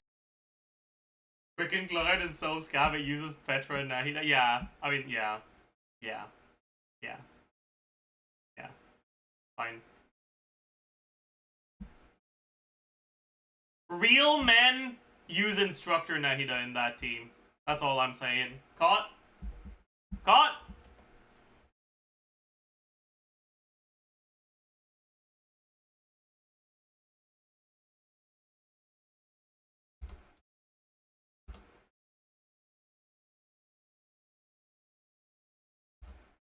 And this is TOM Nahida. Wait.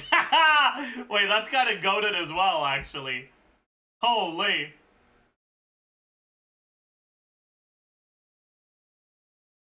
Right, this one is the Petra sim you were talking about. 82145.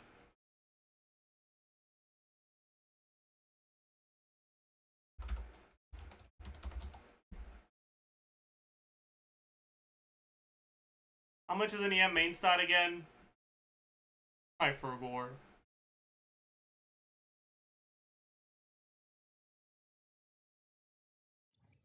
For 4-star artifacts. I know what it is for a 5-star artifact, chat. I'm an idiot, but I'm not that much of an idiot, okay?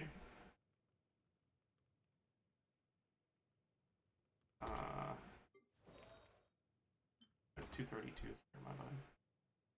12.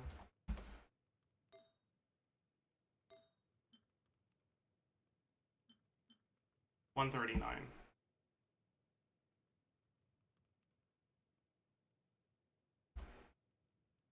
Let's just fucking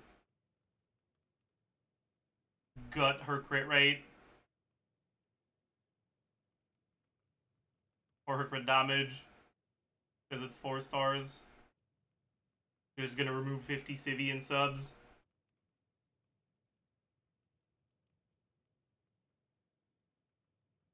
Yeah. Oh, I guess it's Wandering Even Star too. That's funny. Oh well. It's a bit worse. Dodge.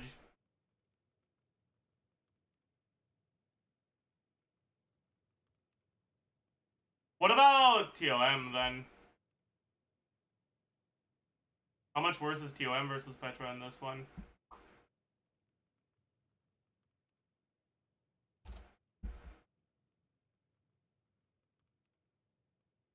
It's really not that big of a difference. 3k.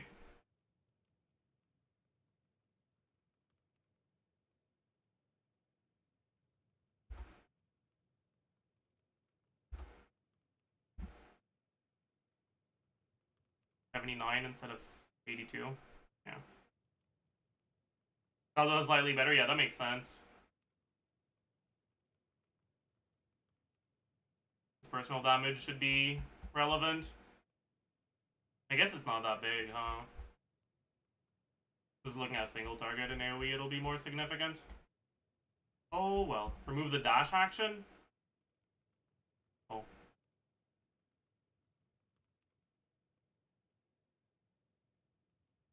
Yeah, you're right.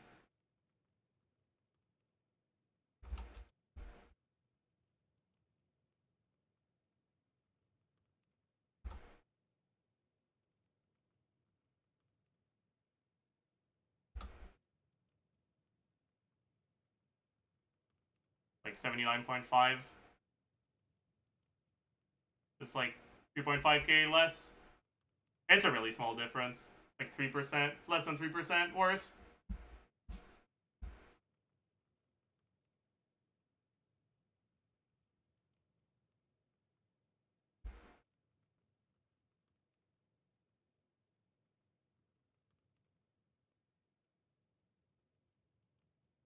Are there any Xilonen sims with TF?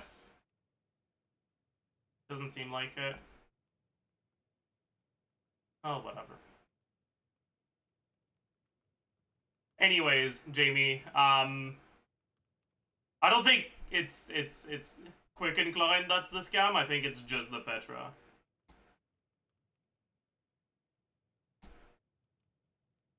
Right, wrong video. Characters. Furina is a character that relies on having a good source of healing for the team in order to maximize the damage bonus coming from her burst as soon as possible and to keep the whole team above 50% HP, which is important to maintain the efficiency of her elemental skill damage. On the flip side, Xilonen is a perfectly self-sufficient character and probably also covers more roles than Furina on a team. The method to apply her supportive effects is probably one of the most mindless in the game. You just press the elemental skill, use 2 normal attacks, and that's practically it. The only possible complications are brought by artifact sets effects, like Cinder City or Petra, who will require you to apply a specific element on the enemy, but that's not a big deal in most cases. Also, something that is very nice about Cards. You think you get away with that? You think I wouldn't notice? Fucking good riddance, bozo. Xilonen is that her elemental skill has a very short cooldown but rather long duration. In fact, her skill only has a 7 seconds cooldown, but its effects will last for 15 seconds, and this makes her fit in all kinds of rotations with little to no complication. As a result, she performs really well with characters that run on short rotations, for example, like Arlecchino and Clorend. Furina struggles more in that regard because her elemental skill has a 20 seconds long cooldown, and while its 30 seconds long duration can make it plenty flexible, it really doesn't feel as good as Xilonen's skill in that sense. On top of that, Xilonen is also a healer, actually one of the best in the game. Not only she heals a really significant amount to the active character specifically, but she does that without sacrificing any of her offensive effects, since none of that contribution comes from requiring a different stat investment than that of her healing. On the opposite, somebody like Cookie, that is mostly used as a healer on Dendro teams, needs to invest on Elemental Master in her Quick Bloom teams to deal as much damage as possible, and that limits her healing a significant amount. Xilonen is also a more practical single-target healer than Bennett, although for a different reason. Bennett placing a field that applies Pyro to your active character makes you vulnerable to receiving elemental reaction damage from opponents, which can make his healing a double-edged sword. Meanwhile, Xilonen's healing comes with no such risk. Xilonen's one weakness is that she can't be paired with more than one Dendro, Anemo, or Geo character, or her elemental skill effects will become void. However, this is just a lesser caveat in my experience, since it doesn't limit her team flexibility particularly much. Furina's requirement of a healing source on the team is made worse by the fact that we don't really have many amazing healers in the game. By amazing healer, I mean somebody that can heal the whole team consistently while also offering a lot offensively, so the Xianyun archetype. Furina can function with single-target healers like Bennett and Cookie, but she does have more issues with consistency in those scenarios. After Furina's release, Ojuverse released Xianyun and Sigewinne to fit that archetype for her, but Xianyun is limited to plunge teams, and Sigewinne doesn't really have particularly strong offensive effects on top of her healing. As a result, Furina still gravitates towards single target healers like Bennett and, funnily enough, Xilonen for her best teams. To be clear, Yep. it's not like Furina works badly with single.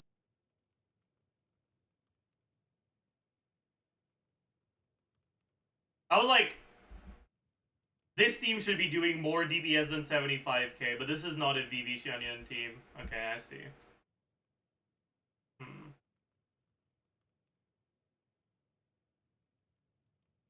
Wait, 4E gumming? Okay, I'm confused now. What do you mean 4E gumming?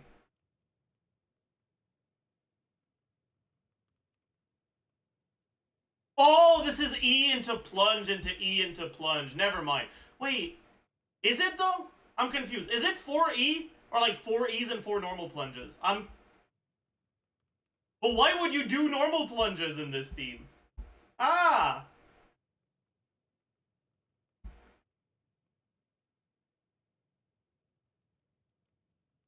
Just put the melt in the bag. True! True and real.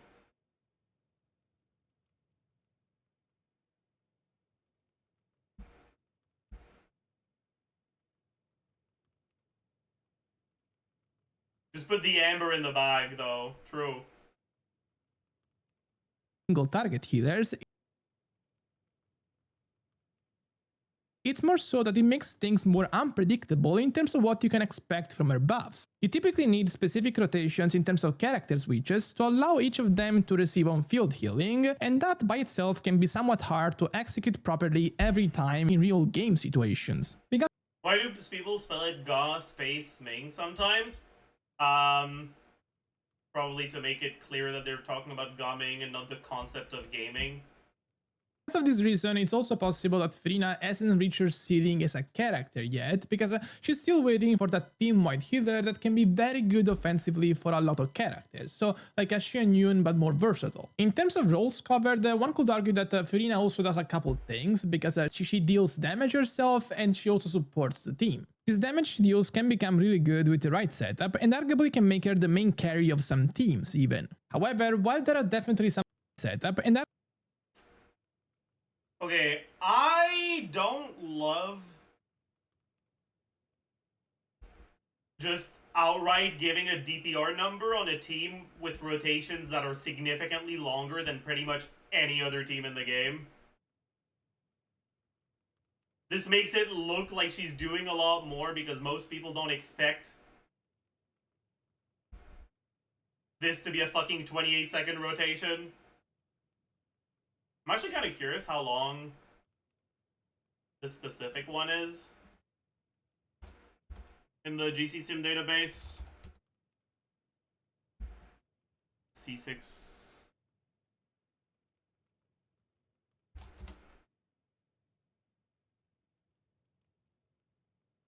This one, yeah.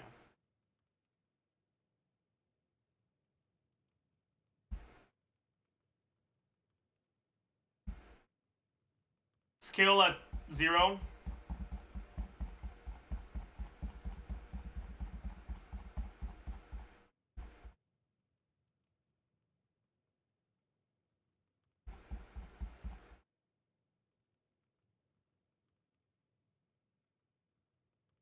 This is only one rotation. Okay.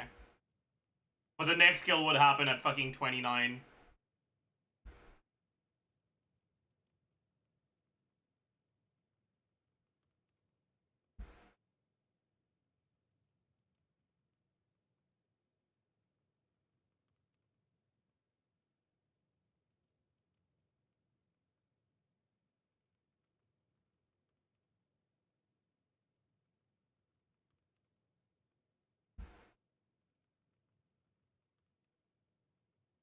But yeah.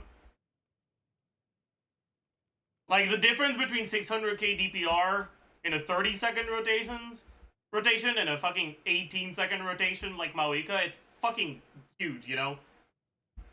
And I feel like if you don't provide the context of how long your rotation to reach that 600k DPR is, it will make people think she's doing a lot more damage than she actually is. Not that her damage is bad, but it's not It's not 30k DPS, you know? Arguably can make her the main carry of some teams even. However, while there are definitely some benefits in having multiple damage sources on the team, because it makes things more consistent after all, I still group the two things, so supporting in terms of damage Nice windy wind. bonus and dealing damage in the same category, because both are damage at the end of the day. Overall, I definitely think Xilonen is the more plug-and-play character, in the sense that you can put her in the right team and she will be able to do a lot of things very easily, and also she covers more roles because she heals and she supports the team offensively, so this segment goes to Xilonen. Lastly, I want to address their actual offensive potential on teams. First thing, I want to say something bad about Xilonen. True! Let's slander Res Shred! I agree!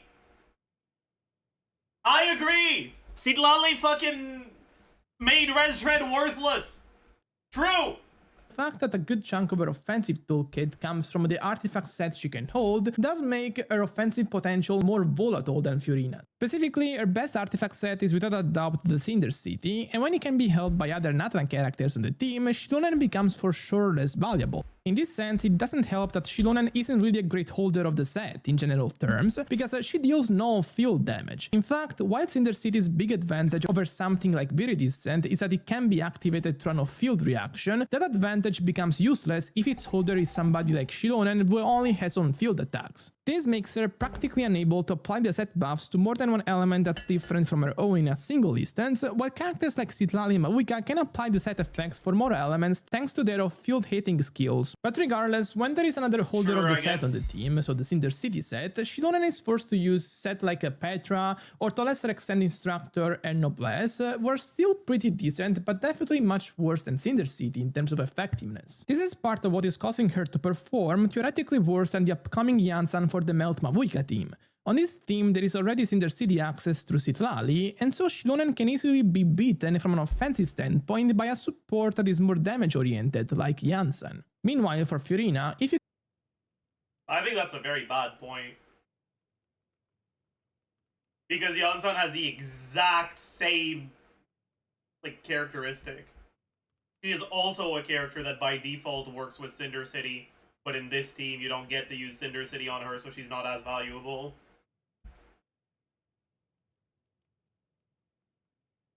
The reason Yansan is an upgrade in Mavuika team is because Res Shred stacks really poorly and Citlali's broken.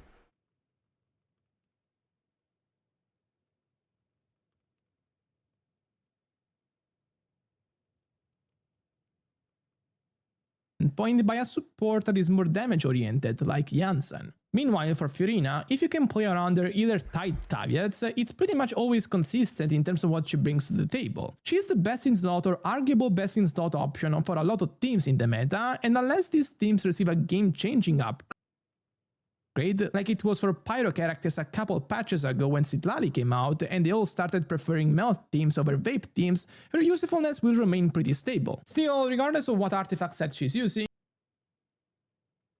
I don't know, man, because, like,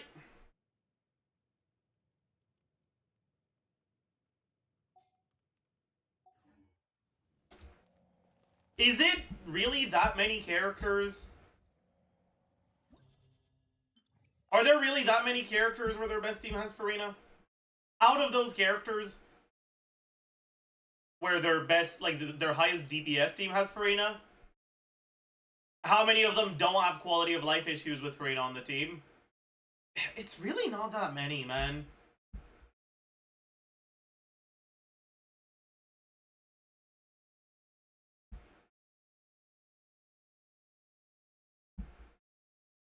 Yeah, it's like, it's Navidad, and like, Hutao,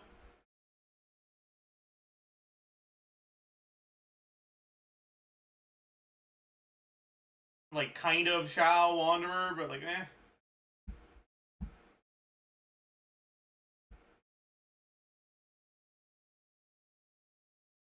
Noelle, I guess.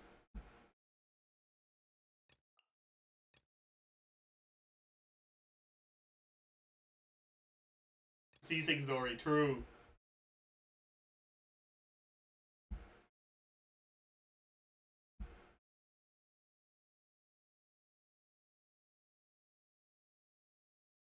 thing, Xilonen stays a high tier support in my opinion across the board, because the offensive buffs she can provide on her own are still pretty good, and she also heals, and on top of that, she's pretty easy to use, so overall, definitely a high tier support regardless. In fact, there are teams where Xilonen is the arguable best in slot character, even if there is another Cinder City set holder on the team, like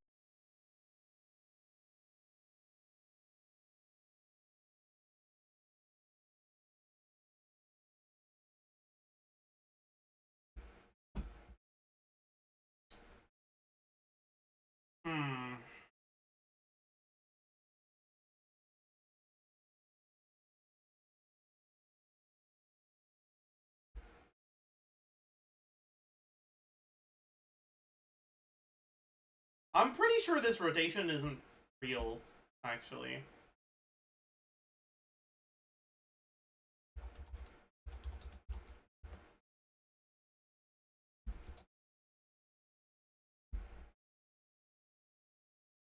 If you get 15 procs of the cooldown reduction thing on Arlecchino, your cooldown starts at 30 seconds. 15 procs of 0.8 cooldown refund. I don't know why it's doing it in percentage, but whatever. That's 18-second cooldown. That's not 16, so that don't work. N4 is 2 hits, but this is N3D. This is not 3 and 5, this is 5 and 3.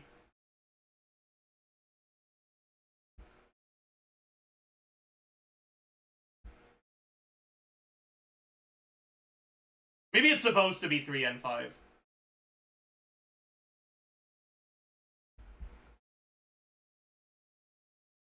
Also, not sure why Kazuha is using Q. Yeah, why is Kazuha using Q?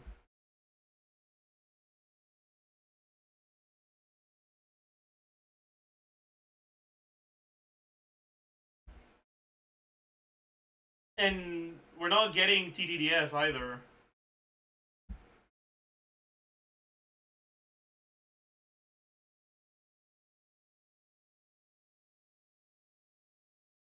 And there's 6 melted, but there's not 6 meltable attacks.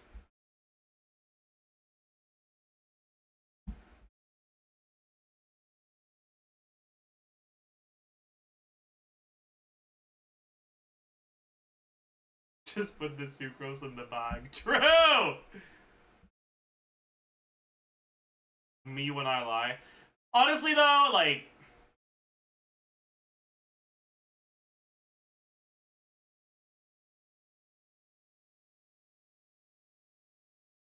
making this many team calcs and graphs, it's really hard to, like,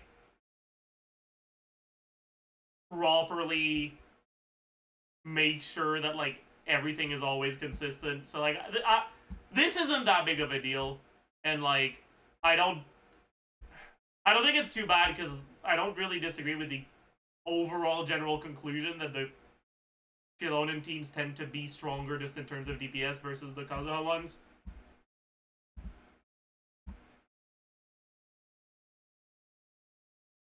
I am kind of curious how the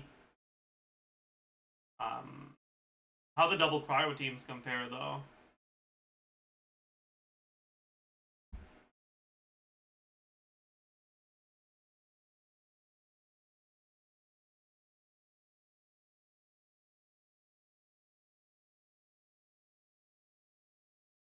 I guess cryo resonance is a little bit worse on Arlecchino than it is on Mavuika,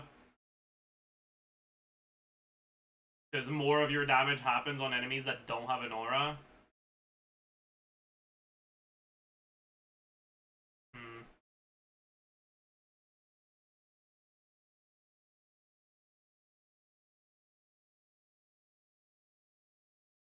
I know Seed Lolly's not implemented in GC Sim yet.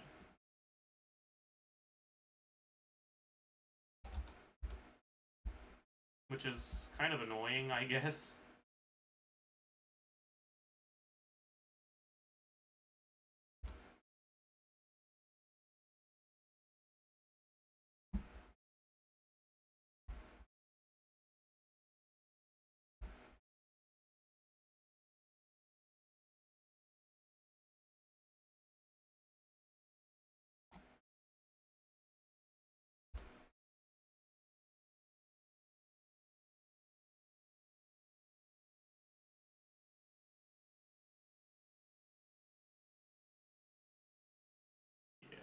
there's definitely something Omega scuffed with this. Yeah, alright. I can't be bothered then.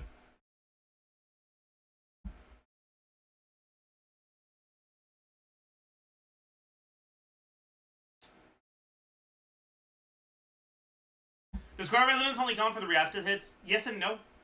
It only counts for hits that happen on enemies that have a Cryo Aura. Reacted hits always happen on enemies that have Cryo Aura.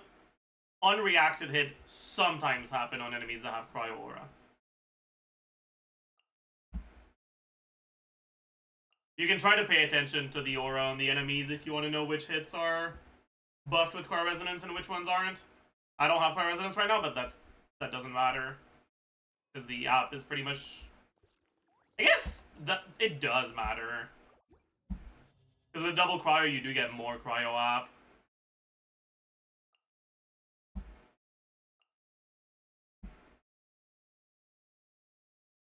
I don't love the Rosaria one, though. Oh well.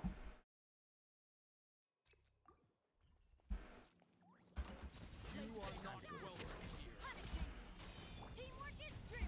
Show no mercy. Xilonen.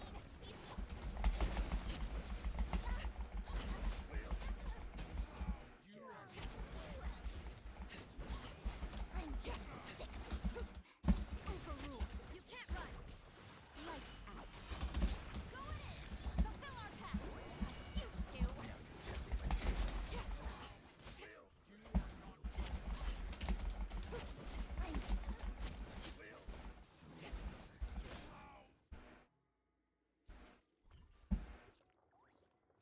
Oh well.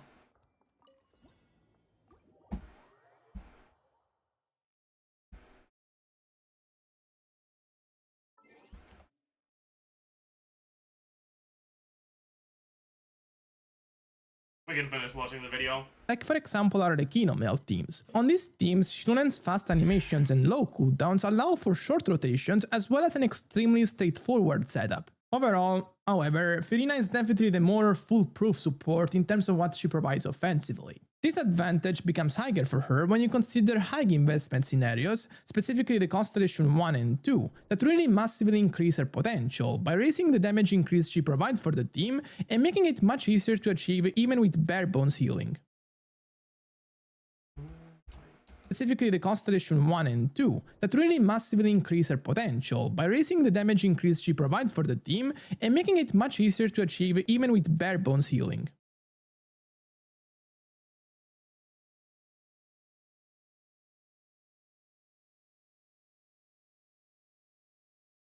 In comparison, Xilonen gets nice upgrades offensively if she gets her Constellation 2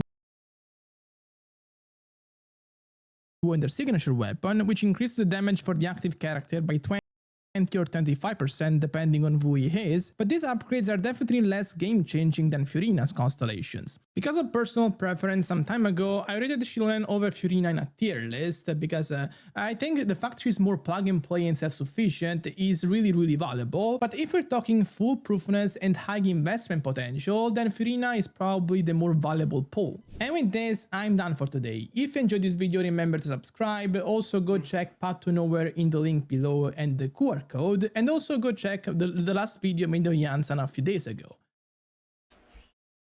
How inconsistent is Furina and Mavuika doing vape combo? It's not that it's inconsistent. The inconsistent part of the team is not the getting vapes part. It's the getting Pyro Cinder City on the second rotation part.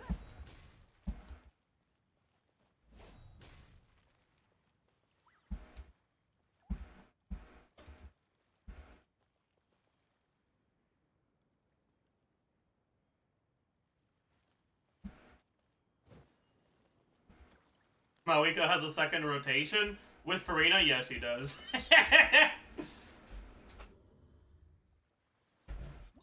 Maybe not with Lolly, but yeah. You chose Lolly build? I don't think she's on her best build right now. But, I mean, it's good enough, I guess. EDS, ERSens.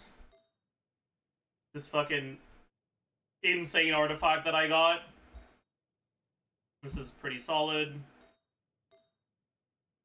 This one's fine. I wish I rolled into ER more. Sometimes I use this just so I can get one more roll of ER. And then this one also. Sometimes I use this for the one more roll of ER. Is this 2 more roll? Is this 3 min rolls? No. This is 2 high rolls, right? Yeah.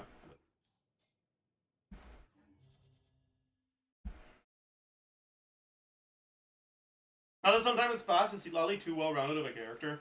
The thing is that it's not that Sitlali is like all that versatile or well-rounded. It's that right now the best carries are pretty similar to one another.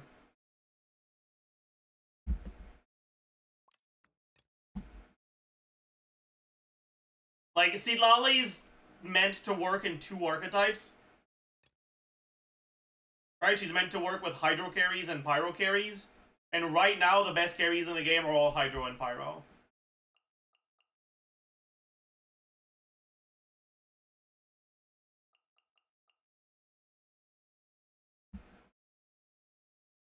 It boils down to forward vape and meld being fundamentally really broken compared to other reactions. Not really.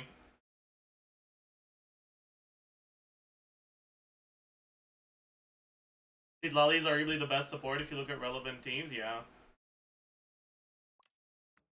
You know that meme of like they hated Jesus because he told them the truth?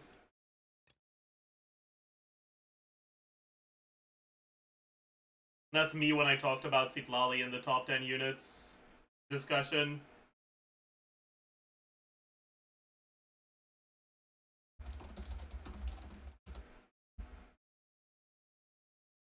I'm actually, okay, I'm gonna make a mistake.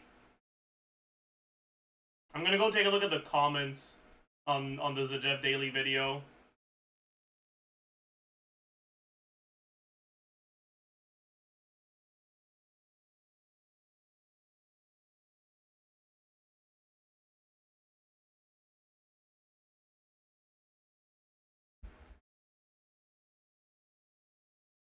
Damn.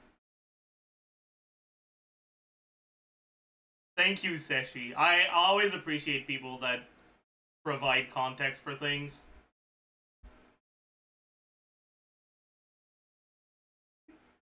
Okay, wait, these comments aren't so bad. Actually. Wait, these comments are actually not that bad.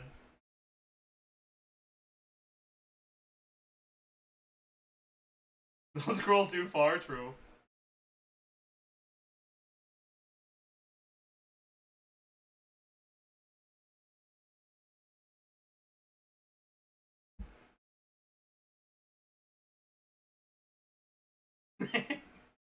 True.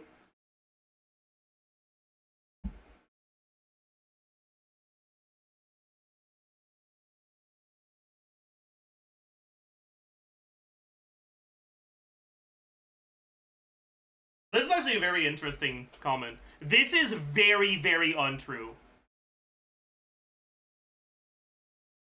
In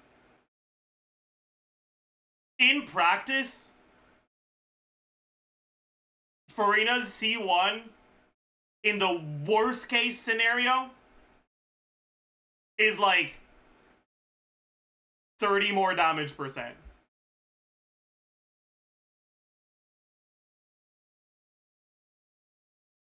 And for most team, it's almost 40.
But it seems like the most, like, most of the people that are angry in the comments are angry at me rating Citlali highly.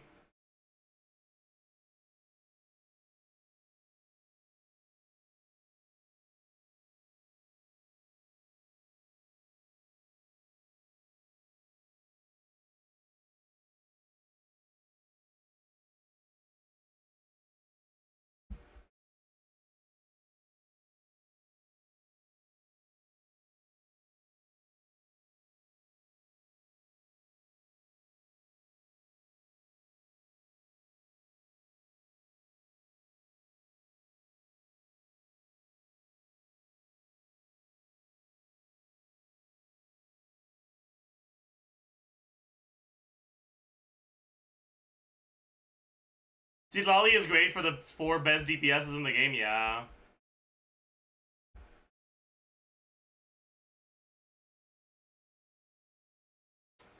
I'll be honest though, my thoughts have probably changed a bit since then.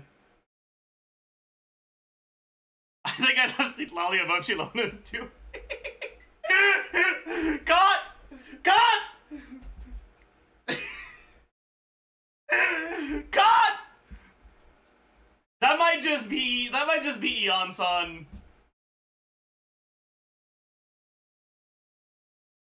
I don't know, man.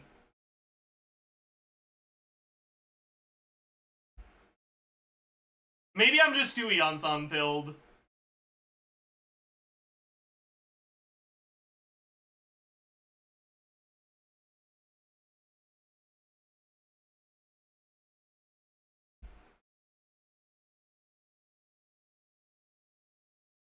Mavuika might go up.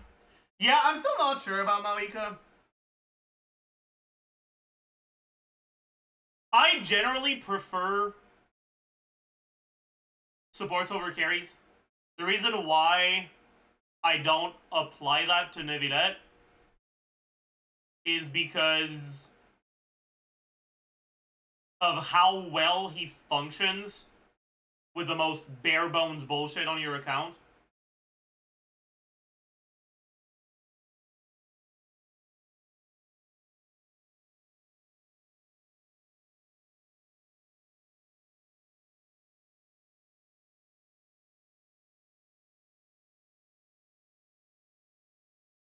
Like, give him Kachina, Animo MC, and Hydro Resonance with Barbara, and he's a decent carry. He's Omega Brain Dead to play.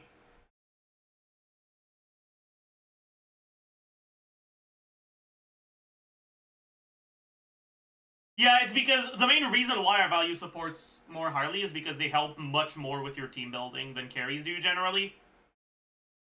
But Neuvillette helps you even more with your team building because he can work with anything.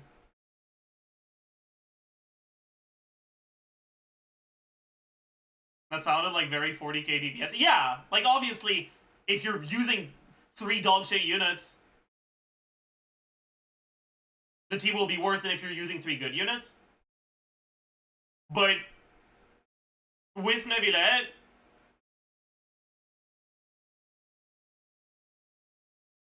because it's so much easier to get closer to actual sheet DPS on Neuvillette compared to other carries,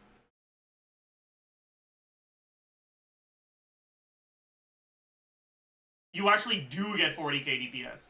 And the thing is, 40k DPS is more than enough for pretty much any DPS check in the game if you actually get that much DPS in practice. The problem is that you never do, right? You never get sheet DPS in practice. Because even if you play perfectly, enemies are not target dummies that just stay there and wait for